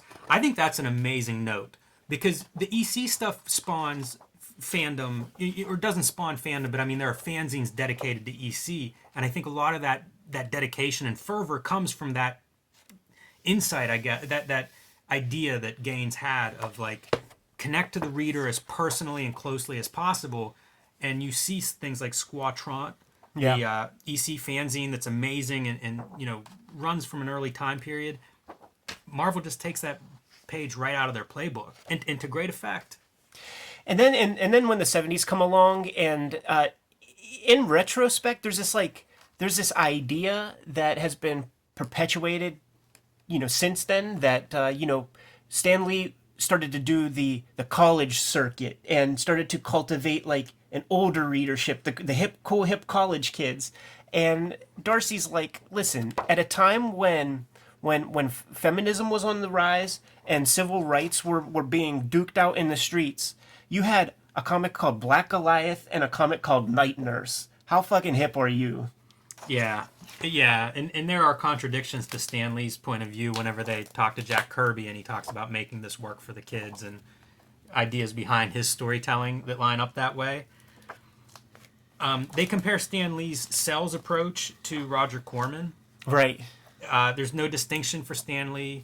This is the Comics Journal's take. No distinction between selling the comics and writing the comics, which I actually kind of find interesting. Again, we're going to see this exact same message come out of Todd McFarlane's mouth in the interview. It's true. This is commercial art. I mean, it is what it is. And if they're being transparent about it, it might seem kind of gross, but at least they're being transparent about it. Like everything, movies, TV, everything is virtually this model. Some try to hide that. I made a note, everything is promotion reminds me of pro wrestling. Because you hear guys talk about how you cut a promo in wrestling, you better include the dates. Right. It doesn't matter how good that promo is. If you're not selling the ticket, it's worthless. Yeah. You could say whatever you want. It doesn't even have to make sense, but they better clearly hear you say Friday at the Omni. When I was talking about that Phil Seuling interview from the Will Eisner bit, when Seuling was describing his relationship with Marvel and DC, how he was like a independent contractor. Guess what Will Eisner's name was for the people who work for Marvel, DC corporate, and the pencilers, inkers, all that stuff? Jobbers. They say it. Yeah. They say it. This exact piece of fan mail is mentioned in the piece, because young Billy Frazier here is talking about how he loves comics, blah blah blah. Maybe wants to grow up to write them because he'll never be good enough at drawing. But the scary thing to Darcy Sullivan is that there are hints of speculation in the little piece of fan mail here. This book ends, man, like right when it really should have began. Yeah, it's cool to see some of that. That was always the stuff I would eat up. And this piece right here, I never understood. I thought that was like a dinosaur. I didn't realize that that's a gun. I thought it was a tail on like a Godzilla. That's Mike Sains, who does Shatter. Yep. And also does Dominatrix. Oh, I didn't know he did Dominatrix. Real bleeding edge cartoonist. Other stuff I pull out of that is they talk about Marvel in the 70s and how like the best stuff, the best artists were on fringe books. So like Barry Windsor Smith on Conan, Paul Galassi on Masters of Kung Fu, Howard the Duck with a few artists. They say they hyped the artists as stars, but did not treat them as such. That's for sure. And he also, to throw barbs at modern day guys, he said that if Jim Lee was working at the Marvel of the 70s, he would be drawing The Living Mummy. That's pretty good. Talks about how, Marvel seems to no longer know how to make comics or characters that are interesting to kids. Again, we're back to that theme, and he's right. It really is shifting, going from 6 to 10-year-olds. Now you start to see people talking about the 10 to 15-year-olds. It's just moving on. Like those kids aren't being reached. And I don't know if it's because they find the direct market to be more profitable and that is going to be an older audience or what, but for whatever reason, like everybody's aware of it. One of the more frightening examples of comics that he fears kids are getting their hands on is Punisher Armory, and I hesitate to call it a comic, man. Yeah, it's a non-narrative collection of guns and the Punisher's diary-like entries about what he likes about these guns. Now, it is worth noting that I picked these books up off the rack in 1991, and those two boys from Columbine are just 1 year older than me. Wow. So it's horrific to read these things now. I bought these as well off of a newsstand. I'm also, I'm the last vestige of the newsstand reader, but I'm also the last vestige of kids who had a fucking M16 toy gun that didn't have an orange nipple on the tip of it. Yes. Yeah, my neighbor used to watch Red Dawn every single day in the summer, and then we would play guns in the woods. Ugh, innocent time. But you know what? These are incredible. I fucking love them. They are disturbing. The most disturbing part about Punisher Armory is there's so many of them. Are there really? Yes. That's issue 5, but I think there's at least 9. And there might be more than that. Like they were popular. Oh, totally. Totally, man. I mean, like, in school, the kids who didn't necessarily want to grow up to be artists professionally, but they had drawing skills, there were two factions. There were the girls who drew horses. There was the dudes who drew guns. Lisa Hannawalt and then Jim Rugg. I used to draw in study hall. I would draw guns on the board, and it would be like all these different kinds of barrels, Gatling guns, grenade launchers, everything, and then it would taper back to a pistol grip. And then I would explain, it'd be like I was giving a lecture, explaining what all the different barrels were and bayonets and stuff that would shoot out. My redneck study hall teacher. You're a generation ahead of me, man. Like, you would have been on a watch list, dude. Oh, for sure. Yeah. Yeah. I could go on, but yes. Hey, man, go on. I'm not going to go any further. The last heading here, the politics of Marvel mania, it talks about the blind loyalty that readers have, Marvel zombies have for Marvel, and he links it to patriotism. And it's a really interesting concept in today's world. I can't imagine how this plays in 92. I guess that's around Desert Storm.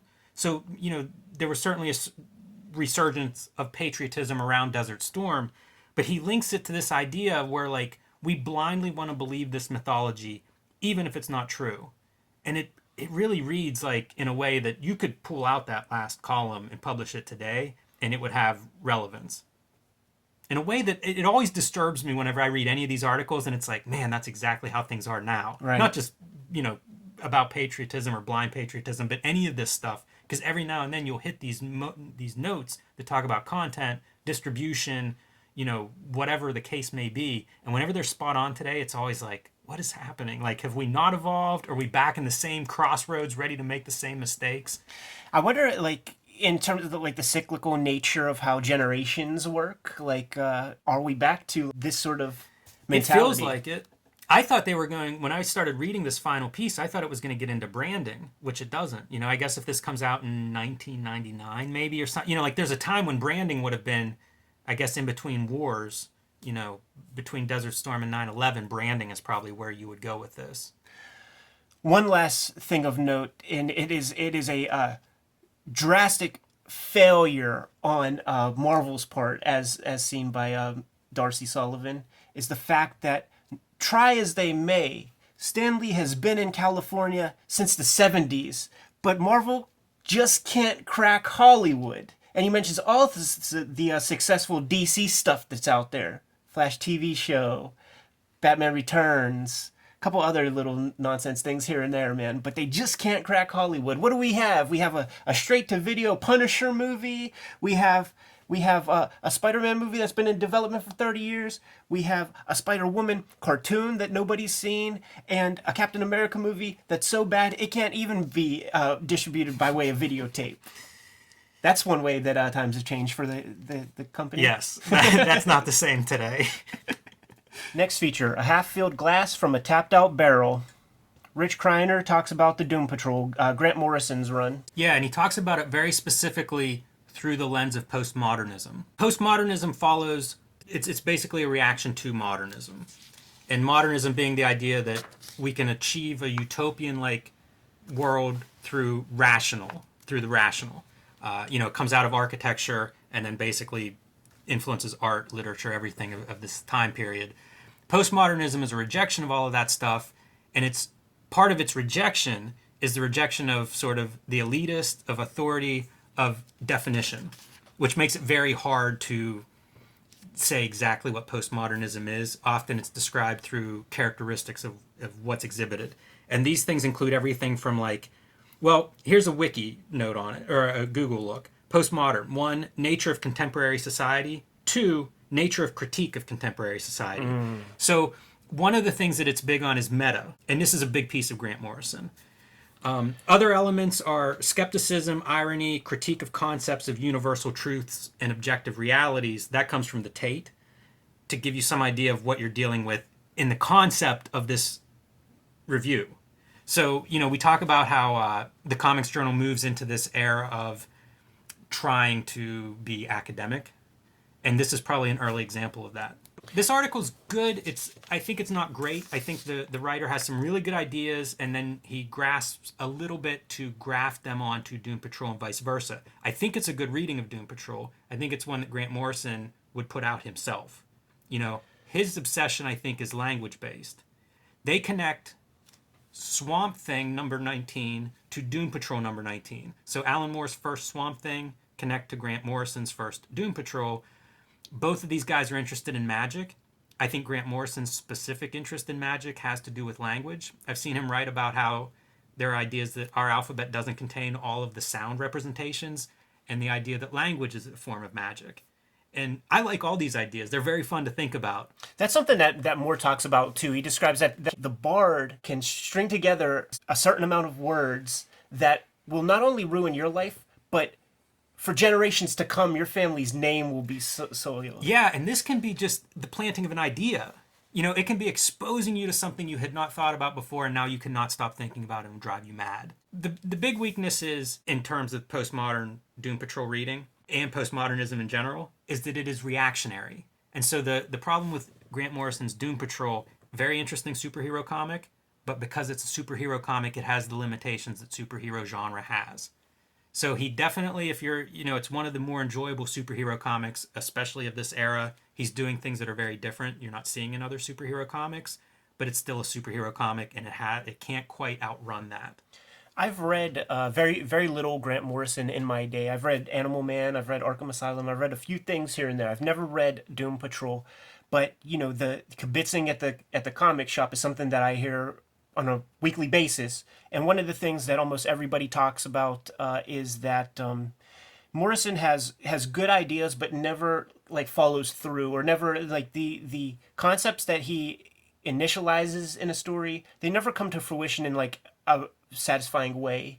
Do you have that experience with Doom Patrol? Yeah, I would say that, but I think you could level that at most monthly comics. There is no great resolution. There's lots of promise. The ideas are really cool. I have a newfound respect for Richard Case, who drew the bulk of this run. The reviewer cites him as giving a certain amount of clarity to a lot of pretty radical, crazy ideas. One of the stories is about a self-replicating painting that just gets bigger and bigger and goes through it's the painting that ate Paris. And so as it's growing and getting bigger, it's also going through all of the historical painting movements. That's cool. It's brilliant. It's really cool. But imagine the visual, being we talk about how writers have it easy. They can describe, it's this giant Civil War battle scene with, tens of thousands of soldiers in period accurate garb. Now to go draw that, Slappy. Imagine describing, that's a great idea, the painting that ate Paris. Now you go draw that. Yeah. Go imagine what that looks like. And, Richard Case was that's a major contribution. I was critical of his art when I was reading this series because there would be fill-in issues that I would really like. One of the examples that I brought along, this is the first issue of Flex Mentallo, or the first appearance of Flex Mentallo, and it's really cool, but it's not drawn by Richard Case. It's drawn by Mike D. Yeah, and I think it's really great. I like this art a lot, but there is some truth to what they're describing, and as I know more about making comics now, I can't imagine trying to keep up with Grant Morrison scripts on these in a monthly basis, and Richard Case does that, so newfound respect for him. Love the Charles Atlas kind of vibration to the page here, to that spread. One of the things that kind of excited me to give Doom Patrol a shot is sort of goes along with some stuff we were talking about in an earlier episode, where we came across a 2-page spread in Wizard that talked about the origin of the Flash character and all this nonsense minutia that went into the origin of the character, and you were like, we just don't need that much pathos in a kid's comic or whatever. And it seems like, from what I'm reading here, that that Grant Morrison just leans in. You know what I mean? He doesn't care about trying to create a plausibility for you freaking lames out there who are like, if he shot lasers out of his eyes, blah blah blah. You know what I mean? That's all I hear. It's cornballs talking that kind of dumb shit. So one of the characters mentioned is this girl named Crazy Jane, who's inhabited by not 64 personalities, but 64 different people reside inside of her body, and they each have superpowers of their own. No explanation. It just is. Right, exactly. Fantastic. Yeah, a lot of the concepts are very fun, especially for a superhero comic. The villains, they go through a list of different villains. Scissor Men, they come from a fictional town. This is, again, back to the meta stuff. Red Jack, God, and Jack the Ripper. Yeah. Part God, part Jack the Ripper. The Brotherhood of Evil that turns into the Brotherhood of Dada. This is an educated French gorilla. A brain. Mr. Nobody, who's basically just collects junk. there's a character called the Quiz, and his powers are whatever you haven't thought of yet. So, you know, like it's fun, it's inventive. Pay no attention to this yet. I brought, you know, they call out a few highlight issues. I think starting, run through those, and I'll throw you the issues as you tell me what they. Issue number 43, a lengthy descent into the city below the Pentagon. Yeah, that's the Flex Metallo. Okay. It's like a multi-issue storyline. Terrific tour de force, Marvel Comics character The Punisher, neatly skewered in number 45. And of course, you would want Biz to do the cover to that. He does a big run of covers on this. He doesn't do all of them, but he does a lot of them. So this is, oh man, and they made him like blonde hair, blue eye. What else? 53. Look at that cover. Shaky Kane, wow. And Ken Stacy doing the interior art. So, you know, Morrison is super into comics. They talk about his continuity and his knowledge of continuity of DC Comics and stuff. So, you know, you get all of these kind of riffs on different things, you know, in addition to some of the more inventive villains, inventive characters. Talk about comics being a visual medium, and you get panels like that. That's incredible. Fuck, I'm gonna have to go get all these damn comics now. What next, Jimmy? Issue 48? What's that one got? This is basically the one character, Danny the Street. He's a transvestite street. He's kind of their headquarters. This is him imagining a very traditional superhero team of Doom Patrollers. And traditional, I suppose, you know, should be treated loosely within the pages of Grant Morrison's Doom Patrol. I also brought issue 50, which features a lot of different artists doing a fictitious 150-year history of Doom Patrol. But the list of contributors, Jamie Hewlett, there's not a lot of DC, you know, mainstream comics art by Jamie Hewlett. Yeah, it reads like Paul Grist. Like, Ryan Hughes. Yeah, this is incredible. Shaky Kane's in this issue. And I saw Brian Bolin mentioned. He's a fan favorite. Yeah, really, this is like Deadline. Totally. This It's is like really a mix close between, to a Deadline issue. Mix between Deadline and you know, the heavy hitters from 2000 AD. It's a fun series. Like, I am pro this Doom Patrol run. I think the article stretches at times to make it all fit, but it's not bad. You know, like, their conclusion is superhero genre, traditional superheroes is the modern, and the post-modern is a rejection of that. It's taking it down. It's not serious. You know, it's chaotic. It's low culture, high culture, reality versus fantasy. There's some good parallels. Interesting article. And if you're doing a mainstream issue, this is a good series to include in that. And if you wanted further reading on this kind of stuff, I brought Animal Man number 5. Again, Grant Morrison. Oh, this is a great issue. The Coyote Gospel, for me, this is one of, you know, similar concepts, right? Where the coyote that we know as Wile E. Coyote is a character in Animal Man. It's a one issue, one and done, very easy to read, very interesting, reality bending, even genre bending, you know, bringing in cartoons and things. So, pretty fun. Yeah, this is a great issue. One last note on this issue. Guest artist Ken Stacy, guy who airbrushed the First two covers. Yeah. But this is why we're all here, right? Page 45. That's the spice of life, bud. The Todd McFarlane interview. Steel cage match. 2 alpha males. 2 guys that won't take no for an answer. 2 dudes that don't suffer fools. 2 of my heroes. 2 guys who are very important for comics in 2 very, very different ways. Where do we begin, man? You know, I was wondering that on the way over here. I don't know the best place to begin. What stands out to you, Ed? Like, this is the first time I've read this interview, and it's amazing to read it, having, you know, like, gotten back into this mind space of 91, 92, McFarlane's king of the comics world. This was a fantastic interview and very different than what I expected. It was a great conversation, and the fact that audio exists for about 3/4 of this thing is incredible. I will make sure to include those links below so that you could hear the bulk of these guys going back and forth. You know, I'm very conflicted. I get the argument from both sides. Todd McFarlane mentions utopia in Gary Groth's argument, and I know what he means, because Gary Groth, the only flaws, like, in Gary's argument, he uses the word should too much, which is like, you know, that's the flaw of, like, all the dweebos on Twitter and stuff who are like, so and so should do this. And so it's like all of your personal happiness and your value set is determined by outside influences. And Todd McFarlane's a guy who is like selfish. He's taking care of himself and he's making himself happy, like, you know, to the exclusion of the wider culture of comics. So they both are completely divorced from their sets of values with one another. But when Gary keeps mentioning, well, it should be this way, and Todd, the only response is, yeah, it should. It should be that way. But I'm going to keep doing this, and I'm going to keep, you know, making $1 million an issue.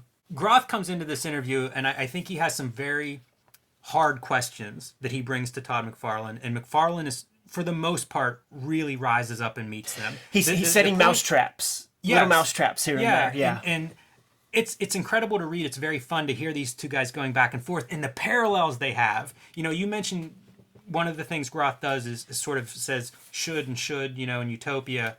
And he calls him out on that. He says, you know, you're not really viewing reality. Yeah. And it's so true. Like, that's my take on a lot of the misery I see in social media, is this idea of like, yeah, everything should be fair, but it's not. And if you just deal with the reality instead of the shoulds, you could actually then work on the change. Like, let's now progress to whatever. So McFarlane meets him at most of these hard questions, and there's so many parallels, as you say, two alpha males duking it out. At one point, you know, McFarlane says they shouldn't be mortal enemies. and he's right. You know, they McFarlane talks about having a fight. Everybody should have a fight in them. Something, you know, that they're trying to do, to accomplish, to change. And they certainly both have some of those. Another place where McFarlane is very right, very correct, is that this is not their first conversation. I guess they were on a panel together at some comic book convention. If it wasn't just Gary as moderator at this comic book convention, tons of people showed up, tons of kids showed up, and of course they're there to see Todd. And I guess Gary was laying some barbs in the conversation that was making the kids even boo. and Todd says that, listen, man, you know, we did that panel together. Now, I'm not going to be so egotistical to say that they were all there to see me, but they were all there to see me. And, you know, I would bet that almost all of those kids never even heard of Fantagraphics, but I bet you a couple of those kids are going to grow up and they're going to read Love and Rockets comics. And then there's going to be one kid out of 10 who will never give you a shot for the way you treated me at that thing. We're the two kids who grew up to read fucking Love and Rockets. We started at that place, and then we grew up into this other thing. It's funny. It's like we would show up to read the McFarlane interview and then leave as a Groth fan. It's Bret Hart, Steve Austin, WrestleMania 13. Double heel turns? Double turn. So Gary starts with Image, right? Give us the background on Image. And that's the right place to start. Image is the biggest story in comics probably of this decade. Probably of the direct market, you know, post Teenage Mutant Ninja Turtles, this is a huge, huge moment in comics. And they start right off the bat with background on that. And it's what we've heard, you know, a million times before. But it gets into why McFarlane wanted to do this. Because I think all the Image guys have different motivations. I think some guys just wanted to set up their own shops. You know, some guys didn't like not getting enough money for their creations at Marvel. You know, there's lots of reasons. McFarlane says he left Marvel and Spider-Man, 90% of it was for family. His daughter was being born, you know, and he was in a place financially that he could take off. The other 10% was how much he hated that system. He says that, yes, Rob Liefeld did the first Image comic, but Todd has been sowing the seeds for dissent in the big two for years before that. He says, man, you know, he lives in, like, I don't know, Vancouver Island or something. And whenever cartoonists would come to Vancouver to attend the comic book conventions up there, he would like take a look at the program book to see which guys he knew were going to be coming to town, and he would invite them to stay at his place. But if you stay at Todd's place at that time, he's going to be indoctrinating you like Goldie and the Mac. Like, he's going to sit you down. He's going to sit you down and just start sowing those seeds of like, yeah, but don't you think you would be more happy if you did your own thing? These guys are like Todd and Gary are like the greatest comedy duo since like Laurel and Hardy or something, man. Because like Gary is a man of like logic, academic prowess. He considers the facts before he like jumps into things. And Todd is like the Mr. Magoo, like walking over like sewer holes, open manhole covers, and just like if he trips, he's gonna fall into like a pot of gold. You know, that's an amazing tandem. Yeah, these two definitely have kind of a natural rapport throughout this interview. I was very interested in all the critical stuff McFarlane talks about in regards to the corporate reality of Marvel Comics. He talks about promotion. That's the first thing that comes up in terms of what disturbs him. And he talks about how Marvel gets behind Spider-Man #1, you know, and it sells a bunch, and then that's it. They never promote the book again. Right. It continues to sell well, but no thanks to them or their promotional efforts. And he uses examples like, you do G.I. Joe and you don't advertise it on army bases. You do a book on aviation and you don't promote it at the airport. Yeah, you do a kitty book, he calls it, Yeah. and you don't advertise it. Like, how's a kid know that a new comic's out? How do they stop playing Nintendo and just know to go get a new comic for them without any kind of advertising? So he's very critical of the promotional efforts of this corporation. Then Gary says something about editorial, and he says he hates all of that. Yeah. And he asks for an example, and he says basically everything they've ever asked for editorially, and he goes back to the beginning. When he starts drawing Spider-Man, everybody's telling him to try to draw like John Romita or Steve Ditko. Why are the eyes big? Why is the webbing drawn that way? Why are you putting black in the costume? All these things that are the staples of his style. The status quo of the previous time is something that he rejected, and then he grows into becoming the status quo. Mark Bagley has to start drawing the Todd McFarlane Spider-Man after this. But his whole point is he would rather live and die on his own style than be judged as how good of an imitator of this other artist is he. I love that, man. Totally. Do your own stuff I mean, that was the whole reason I liked his stuff. Or any of these guys. When people were critical of Rob Liefeld, it's like his stuff didn't look like anybody else's. That's part of the appeal. One of the big sort of flaws in McFarlane's argument that Groth keeps hammering back sort of in Todd's face is that, you know, Todd is saying, like, listen, me and the rest of the Image guys, like, you know, we sold 1 million books. Like, Rob sold 1 million after reprints. Like, I sold 1 million. And we're just a couple of guys sitting above our garage in our house making these things, man. And, you know, we didn't do any marketing. We didn't have PR people. So I hate to tell all those guys over there at Marvel, but all those other jobs, useless, bud. And then what Gary says, well, you wouldn't have that amount of fame if you weren't working in that system with those people to gain the initial popularity that you got. You know, they say this argument comes up all the time across many media, like, you know, years and years ago, say 10 years ago, when Radiohead decided to put an album out there, and you as the fan, you get to pick the price. You could download it and give us no money. And it was very successful for them. They made millions of dollars. Joey Jerkoff can't do that. It becomes like, it gets spun in a way that it's an American dream story. But it's like, there's lots of toil that went on way before that was possible. And that is an outlier movement whenever these kinds of things happen. If it's a pyramid, there is trickle down. Yeah, for sure. But there's still the people that actually do it. It's not a zero, you know, it's not an obvious thing. There's lots of bands that were successful on Radiohead's level, that had made their name, that had sold, you know, that had built a fandom through traditional studios. None of those bands went out and did that. Like, it's still the move. The guy who actually does this stuff, I think, deserves some credit. Yeah. And McFarlane answers really well. You know, he says, hey, there's a character Batman that I would have got hold of if it wasn't Spider-Man. And he also says they're judging him on, you sold 1 million copies of this book. You're successful. You owe that to, you know, Marvel and their machine. And sure, that's true, but that's not what he thinks of as success. That's what Western culture puts on him as success, and says his success is married to his wife who he loves for 14 years, a daughter that he calls a miracle. I like whenever these guys double down on family. As far as I know, he's still married. You know, like, to me, that says a lot about person, because there's so much criticism of these guys. It gets so personal very early on. There is this confusing thing, like, in our culture, I know a lot of haters. Like a lot of people I know who are close to me. I love them. They're haters. We'll be watching TV or something, and they'll see like say Christopher Lloyd, right? And they'll be like, "Oh, he's a has-been. He's gone. He's garbage. Like he hasn't done anything in years." And a healthy person, if you make $3 million, $5 million, you're fine. You're set for life. The sick fuck is like Tom Cruise, who has to keep putting himself out there and become a billionaire. Like there's something extra to that. So like in the culture, when it comes to like the people who put themselves out there, there's a perception that if you're not constantly pounding the drum and in people's faces and doing things at a high level, that you're a failure. You only have to make one hit wonder. You only have to make one song to be good in a dynastic way. Like your kids will be fine.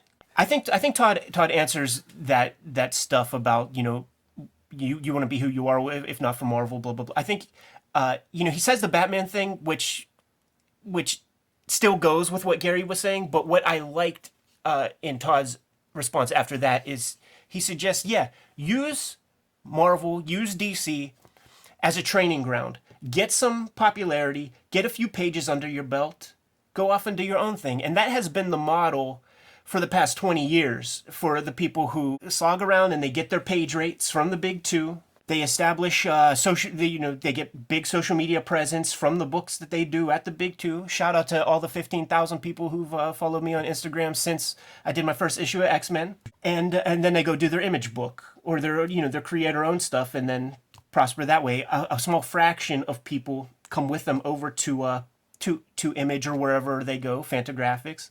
But you get far bigger rewards in terms of per unit sales for each book. You get foreign rights. You sell the thing off to Hollywood and you get, you know, most of that. And you also get the control of all that stuff. Yep, you get say in everything. More than like more than anything, I feel like that control is a big piece of it. You know, like he goes on and on about how much he hates working with anybody, answering to anybody. He talks about all the artists just become writers, and Groth challenges him on that in a couple of ways. Like, what if they don't know how to write? What if you don't know how to write? And his response is, you know, that it's right here. Never even occurs to, you know, like he never even thought of that. Quote, I mean, fuck, I didn't let some little thing like not being able to write stop me. And, you know, Groth asks about the quality. Like, okay, you guys all go out and start this company yourself. Are you going to produce better work? Because in Gary's mind, that's the value, right? The quality of what you're producing. And he gives another good answer to this. Because he talks about how he doesn't know if it'll be better, marginally better, but it's not about that. But there's other factors. He'll be much, much happier doing it. Right. You know, and Gary talks about if you brought on a writer. And it's the same idea. Like, what happens then? I'm unhappy, you know, working with this guy. Maybe I quit working altogether. You know, like, there are the very real considerations here that I haven't seen other cartoonists voice anywhere that stand out to me. Like, yes. What if I sell less? What if my book... He has said this in several places that we have seen him say, he may not be the best. It doesn't matter. He was never trying to be the best artist or writer. I think that's real interesting because people don't say that, and they should, because art's subjective. There is no best. Right. There is no perfect. These are all things that we OCD about. They're very unhealthy to think I'm going to be the best artist. No, you're not. Right. There is no best artist. What's the criteria? And he has said it several times. He says it on the videos when he talks about breaking into comics. He wasn't aiming for the best draftsman or the best cartoonist. He was aiming for those guys that weren't very good that he was better than. To just get in the door. And then doing these books. He's not aiming for the best comic. He's aiming for a book that's good, that kids like, and that he likes making, that he's happy to make. That's huge. Like, those are choices that I consider whenever I take jobs. You know, he sold more comics than almost everybody. So did Rob, so did Jim Lee. They have zero incentive to change what they're doing. There's no reason to. And this is where their value sets are different, because I was in the offices in Seattle when Gary turned down several books that are known, but they didn't fit his brand and his sense of like what good comics is, and he will make that sacrifice, you know what I'm saying, for his aesthetic tastes and shit. Yes, and we think that we think of this stuff as right or wrong. That's the right thing to do, or it's the wrong thing to do. We don't, but they do. By they, I mean Marx. I don't mean these guys. Like once again, the people on the sidelines who are like, hey, why does Bill Murray only do these kinds of movie? Why didn't he do Ghostbusters 3? He takes a lot of pride in being. He says he's been called everything: very talented, trailblazer, fuckface, asshole, and same thing. Well, he says it's better than being afraid or content. He says it's better than being a consummate professional. Content is like his enemy. It's like the word that is the worst word he can come up with. That answer is in response to Gary, and you got to listen to the audio for this one, especially the way Gary asks it, because Todd goes on this whole rant about what he's brought to comics or whatever, and then pregnant pause, and Gary Groth says something like, "So you would consider yourself a maverick?"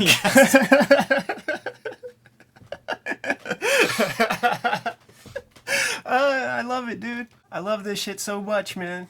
He talks a lot about, selling comics.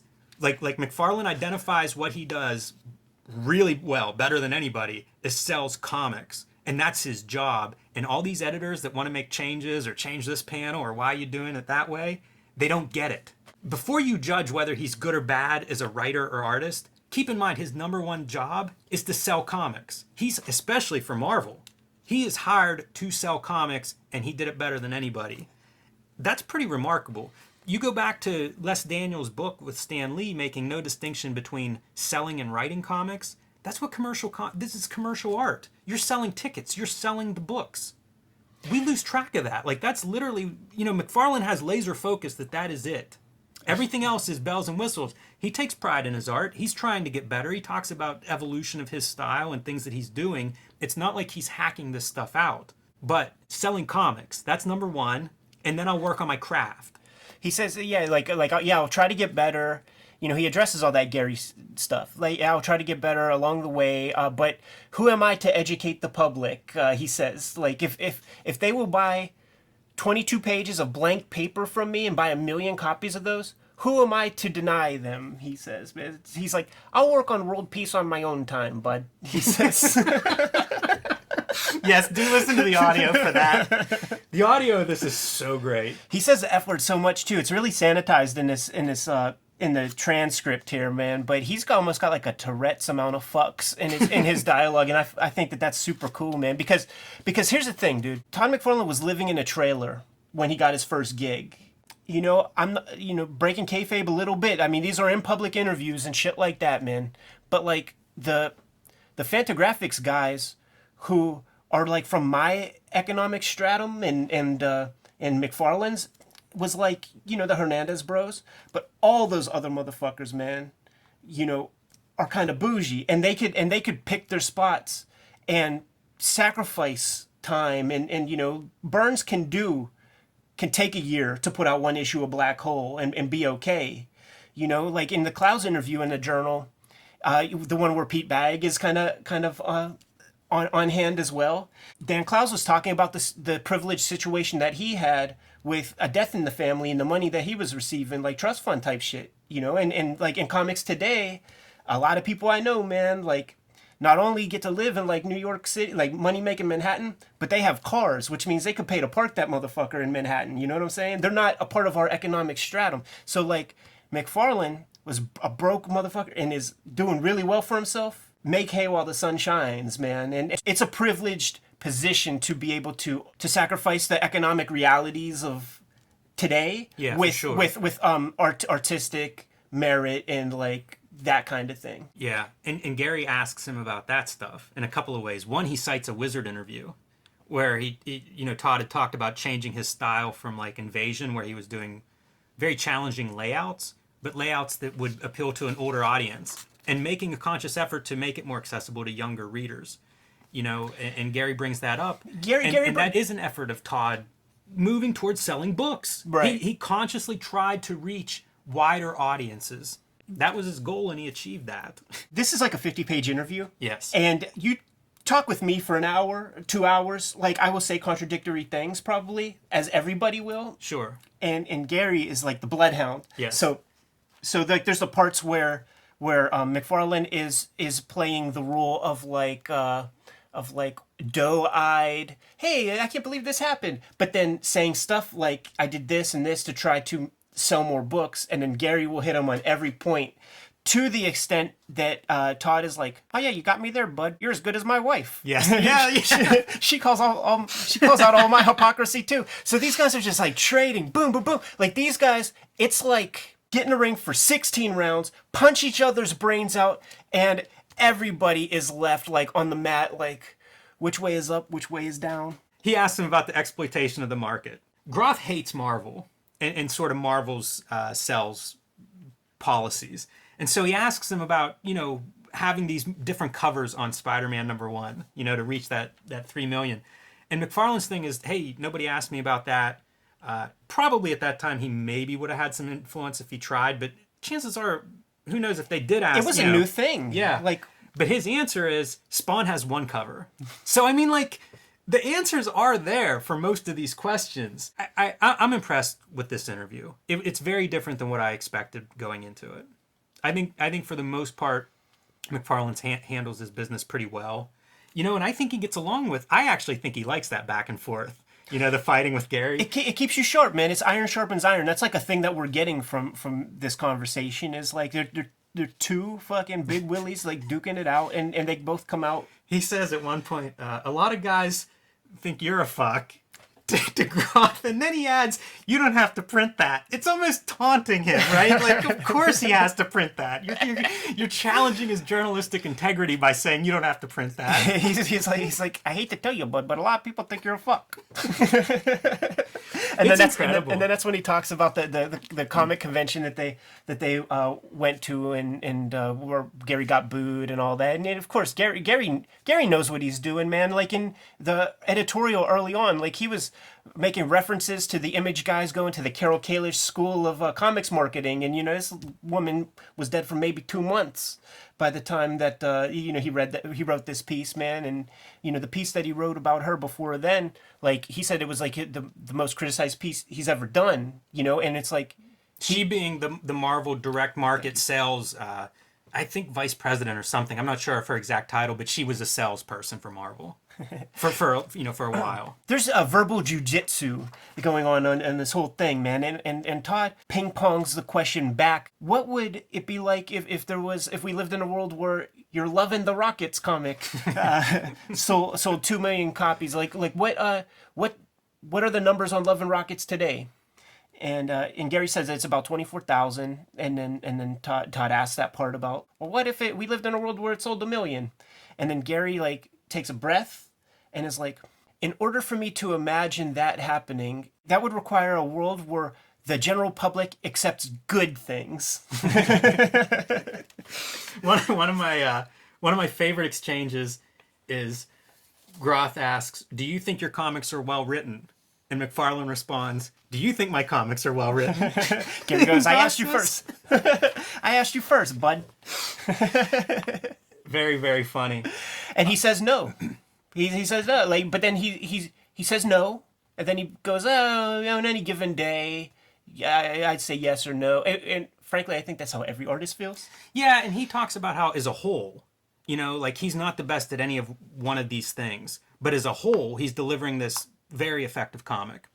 I think that's a good way to look at it. And some of the stuff McFarlane talks about, like where I think he goes off the rails and doesn't represent his ideas well or doesn't make a lot of sense, is he talks about he wants respect from these corporations, from Marvel, from DC. Respect is what he's going for, but he can't describe what that would look like. Right. Groth asks, would that be more money? Would that be, at one point, McFarlane spends a column of this 9-point type describing the idea of bring in your artists for 45 minutes where they just talk about whatever. It's he can't. I don't know what it looks like. I think as long as they own the Spider-Man, as long as they're the ones making those decisions, I'm not sure what Todd McFarlane wants can exist. Reading through this interview, this was the part that I read and thought, in a weird way, cut it. There was just nothing really there. I didn't get an idea out of that made sense. I don't know what anybody's getting at there, or what you would get out of that piece. Well, it's Gary has a little upper hand for 10 minutes. Okay. Okay. We'll give him that, and then he's giving him glancing blows, and then the culture war begins, man, where Gary asks, so what do you read these days? And McFarlane's like, if it's not in the sports page, it doesn't get read, bud.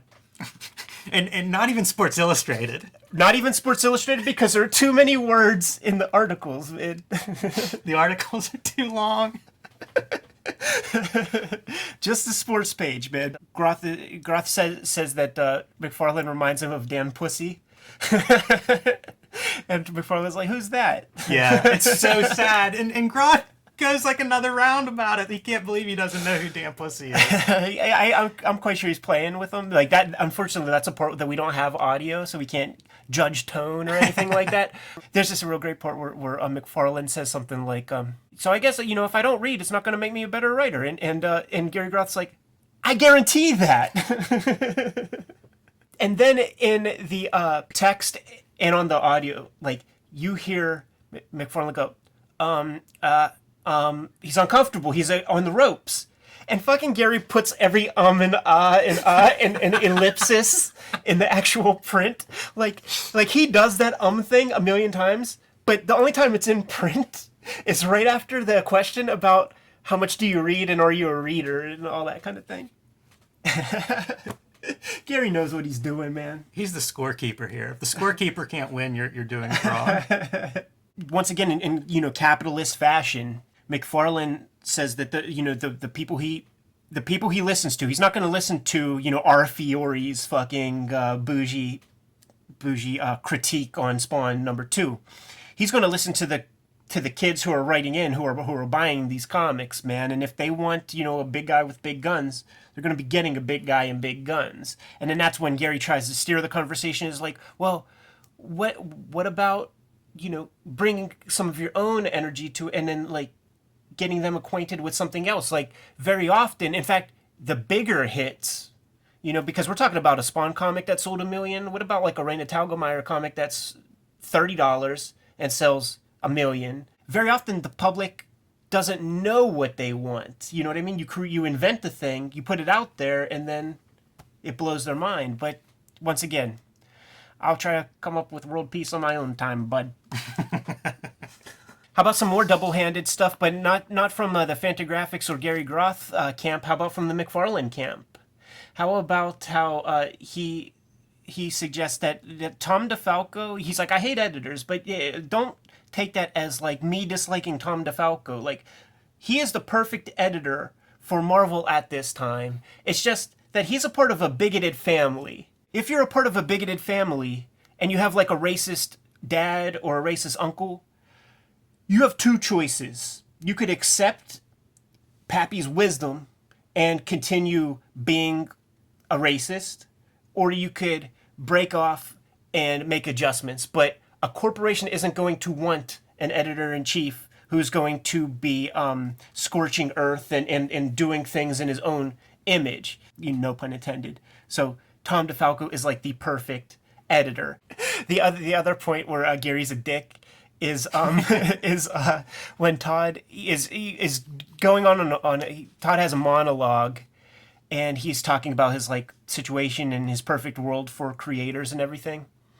And Todd talks about how he likes the conversation that he's having with Groth, and he likes the back and forth, and he says that very often I could get into arguments with people and confuse them. And Gary says, I have no doubts about that.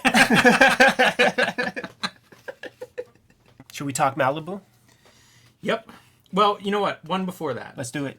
This isn't in the interview, but I kept thinking, if McFarlane sold 5,000 copies, would Groth celebrate him?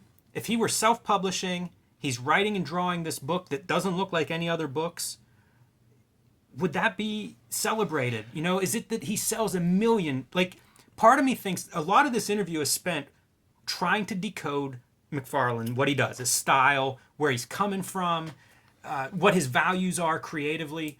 And we don't really get any of those answers, but we get several pages of trying to get those answers. Yeah. And it feels like Groth is confounded by the success of this style or this artist.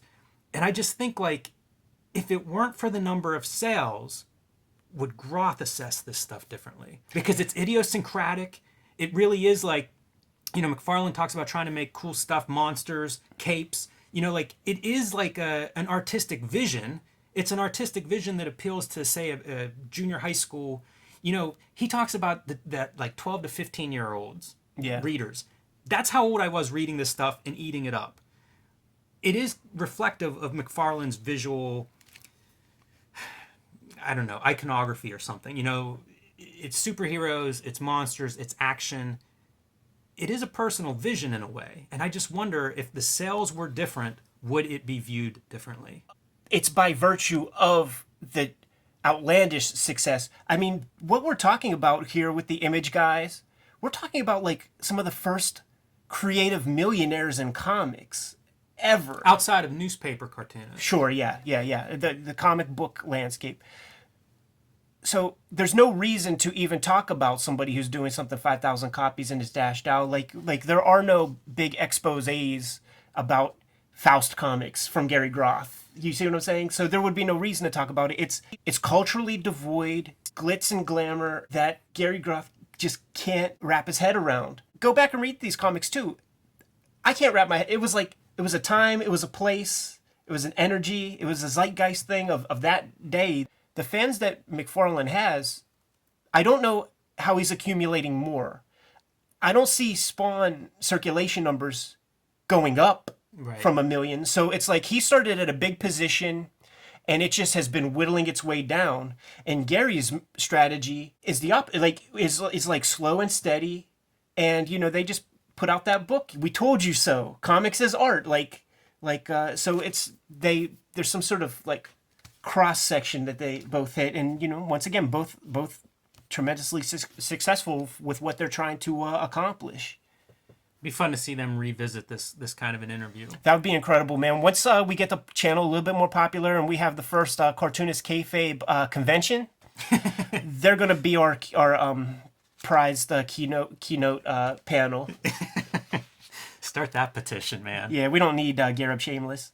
It would be funny to throw him on the dais with those two. Why Malibu? Yeah. Gary asks. Yeah, so they get into the publisher. This is kind of the closing focus of this interview, is bringing up the publisher of Malibu that Image is working with, that they've partnered with. So Malibu is Dave Olbrich and Scott Rosenberg. These guys, in 1987, Fantagraphics and Gary Groth sue Scott Rosenberg, who was running a distribution company, Sunrise Distributor, I think is the name of the company, and also running 4 or 5 publishers, like Adventure Eternity? No, yeah, Eternity. I should have that list. And then starts Malibu while they are no longer paying these books publishers that they're distributing through Sunrise. He runs into financial difficulty. They blame the collapse of the black and white boom, the glut of the market of late 86 and 87. And basically, they go out of business owing a bunch of publishers money, including Fantagraphics. Meanwhile, they start a new publishing venture. And I think that is part of why Groth... I think that's part of the negativity that surrounds Image Comics. And this is something I did not know about until I read this interview and then started looking up old comics journals and figuring out, oh, okay, this is the legacy in a way of the guys who founded Malibu. So there's a lot of ill will towards Image before any books are coming out.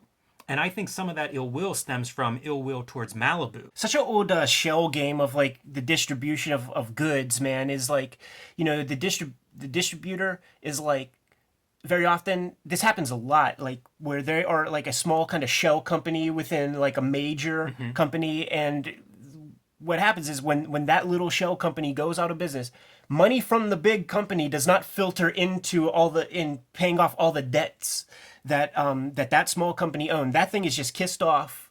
That was like a big fear that I had, like when I had my first successful stuff with hip hop, like the possibility of like distribution drying up and not receiving the money that you're owed is like incredibly scary, man. McFarlane's response to some of these inquiries about the publishing partnership is another place where, it's probably the worst he comes off in this whole interview, because he doesn't have a good answer. And he talks about, talking to those guys and hearing their side of the story, and there's 2 sides to every story, but he doesn't really have an answer in terms of integrity, morality, that he wants out of the publishers that he's left, but yet he's not demanding out of the publisher he's gone to. He comes off as selfish, and I don't think that he would deny that. This piece right here, that background, is from Akira Katsuhiro Otomo. And then he just pasted the Batman over top, man. Wow. That's a good swipe. That is a hell of a note. Yeah. That's amazing. I was looking at one of the previous Spider-Man backgrounds, and it looked like high contrast photo. Oh, yeah, definitely was. This piece. Yep, definitely was. Take a black and white photo back in those days. Take a black and white photo, man. Make several Xeroxes, and it'll turn into that. And then you just paste your Spider-Man over top, and voila, you have a beautiful cityscape. I had one more note for this. Yeah. Go back to the Jesus Smith sidebar. You know what? I didn't read that. You don't need to. I'll tell you everything you need to know about it. Jesus Smith. All right, so this is about Buddy Sanders, and I'm reading this. Buddy Sanders objecting to some of the language that Todd McFarlane is using, specifically things like Jesus or goddamn. I was like, who is Buddy Sanders? Buddy Sanders was a fanzine publisher in the 60s and 70s, published George R.R. Martin, amongst others. Wow. Went on to found Lone Star Comics, and is now, he and his family run and operate mycomicshop.com. Wow. That's cool. And I bet you could get all kinds of Jesus shit through that mechanism. I've ordered some comics that have bad language from that company. We had to censor some comics that you were showing off in episode 7. Everybody's wondering, why don't you let us see those comics? Yeah. It'll singe your eyes. You can't see them. It's There's like no Cthulhu. context for it here, though. If you didn't have the internet, I think you'd just be like, I don't know who that is. A fan, I guess. I think that's once again just Gary like throwing some venom at some other punks that he doesn't like. That's pretty much it for me when it comes to the McFarlane interview. Yeah, the only thing I would add is, man, there's an audio file of this. We will have it in the notes. It's fun to listen to these guys. Yeah, it's great. I don't feel an affinity to either one of these sides. I think they both represent themselves well. You know, I went into this thinking that McFarlane was going to be made to look the fool. Mm-hmm. And I don't think that happened. No. One of the things I think helps McFarlane, WWE, I think, has this. When it first comes out, it appeals to kids, right, in the 80s? Yeah. And then in the 90s, the Attitude Era, it's like those kids who were loving WrestleMania 3 and Andre the Giant, now they're 18, 19, 20 years old. Now they're loving Stone Cold and the Attitude. And in a way, McFarlane's popularity, I think, coincides with that. Because you had comics transition from being kids, aimed at kids, to then suddenly aimed at direct market. So you had like, oh, I grew up, I started reading this stuff when I was 8. And now I'm 15, and I just graduate right along. It's like McFarlane's like pacing that generation. Yeah. Maybe the last generation of comic book, buyers and readers. Well said, man. You ever listen to the Tube Bar tapes, Jimmy? No, I haven't. The Tube Bar tapes are incredible. To paint a picture, first off, imagine doing something when you're a kid, like a teenager. You're making prank phone calls, and then your friends... You make tapes, you record it, and you play it at parties, and you make a damn tape for your homeboy. And you just forget about it for 15, maybe 20 years. And then the Jerky Boys come out, and these guys are just watching TV, and they're watching Kurt Loder on MTV News saying, like, just like the famous Red 2-Bar tapes, the Jerky Boys, blah, blah. And these guys fall out of their seats because they have no idea how fucking popular their stupid teenage prank calls became. This is something that is so near and dear to my heart because I'm like that hip hop comic that I make. It's an investigation of word of mouth. I was making a comic about how a thing can spread virally without the internet. And hip hop is like a big example, but I love all the little ones, man. Audio Verite, Shut Up Little Man, the Buddy Rich tapes where he's like, you guys are playing clams for me. The Orson Welles shit, the William Shatner, I say sabotage. You ever hear that one? Like all that shit. I love it, man, because it's like those audio engineers, like they had some power and they fucking kept those clips and sat on them till the internet was invented.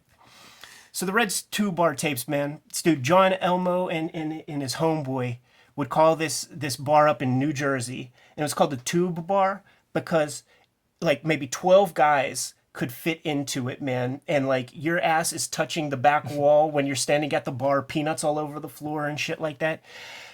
They never really explained how they discovered Red was the guy, but this is even in the 70s, Believe it or not, women were not allowed in this bar. Laws, I guess, had to change after a while to like allow women into the bar, right? So like Red would be on the horn quite often with the wives of these guys, right? So therein lies the fodder, man. And as you guys can imagine, this is the other example of like something that Matt Groening and The Simpsons totally riffed on, man. They call Red up and he has this gravelly whiskey and cigarettes voice. He's probably 31. They said that they got a picture of him. That's because they eventually went to the bar to just see who the hell this guy is. He does not look like he sounds. The way they described him was kind of like a Larry Bud Melman, not like this guy. And then even at this time, 1991, 1992, do you remember Film Threat magazine? Chris Gore, because these tapes had no copyright, nobody knew who the owners were. So they were public domain, and Chris Gore shot like a 30-minute like film that they put out on VHS, where that Lawrence Tierney guy plays Red. You remember Lawrence from Reservoir Dogs? You know, looks like Ben Grimm, the Thing. So such classics as yes, bend there, yeah, bend over, and then you hear like bend over. And it gets far, man, and you know he gets the names wrong a lot, and then when it's gay subtext, it's the best, man. Like so, like yeah, we're looking for Phil. He doesn't work today. No, not the guy that works there. Phil Myers. Fill my ass. Fill my ass. and then you'll hear a drunk every now and then. Fill my ass. It's like trying to signal boost the thing. Yeah, fill my ass. Nah, not here. Is Mike there? Mike who? Hunt stinks. Mike Hunt stinks. Mike Hunt stinks. Nah, not here. And then there will be the confrontational ones where they'll call up and the guy will be like, yeah, I fucked your mother. I dug up her skeleton and I fucked her. And then he's like, he has classic lines to them like, oh, I'll fuck you up. And then like there's like the one that everybody remembers that's like, I'll carve the ZZs in the cheeks of your life, he says. And then the other one that I like a lot that gets a quick pop is, I know your mother. She sucked my prick many times. So I'm a big devotee of this. We're gonna include a clip to the half hour of the Reds 2 bar stuff. It's all over the internet, man. It's all over YouTube. And in issue number 5 of Hip Hop Family Tree, man, I have a little strip that I made paying respect to the 2 bar callers, man. And the one guy's name is John Elmo, but I decided to draw a puppet because of like crank anchors, you know, like how they would have like the puppet call-in show and all this, man. Yeah, that's the other thing, man. Like where he tells the kid, "I'll cut your belly open and show you all the black stuff you got inside." It's good, man. That's fantastic. But you know, this is a T-shirt drawn by Drew Friedman, and all of those guys like were, you know, in 8-Ball comics there would be contests for prank phone calls and I think ultimately Jim Blanchard, who was in house, you know, to break kayfabe, he won one of the prank phone call contests. But it turns out like the phone calls that he did with the guy that he did them with, they are like incredibly important. They went viral. I forget what they were called. Perhaps I'll have a link below for that too. I just have to confirm with them. But I found like half-hour produced videos of people interviewing. And then, of course, like Klaus and Ivan Brunetti were on the Shut Up Little Man documentary. We talked about the circulation numbers of Love and Rockets, 24,000 at this point. That is niche.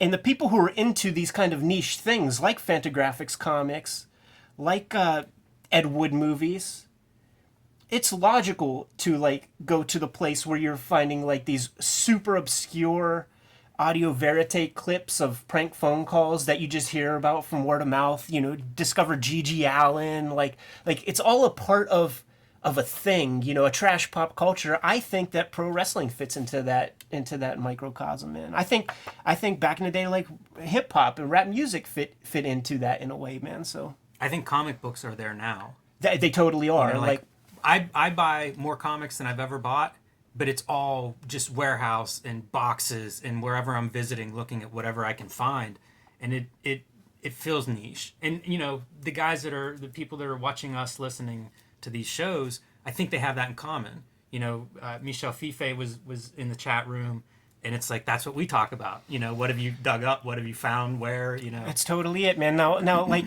we're focusing on this crazy era of the 1990s where lawyers who never read a comic are listening to their financial advisor telling them to like buy comics and hoard comics and everything like that.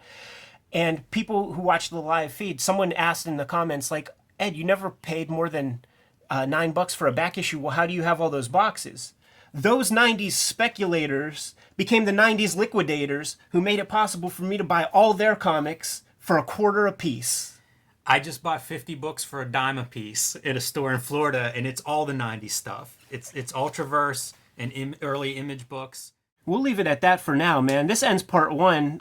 We shot about 3 hours of footage for this baby, so I'm going to have to call this material down. Stay tuned next week. We're going to get into part two, and then the week after that, we'll get back to our Wizard Magazine rule. But some of the things you could expect to hear us talk about next week: Chris Claremont has an interview. Alan Moore has an interview.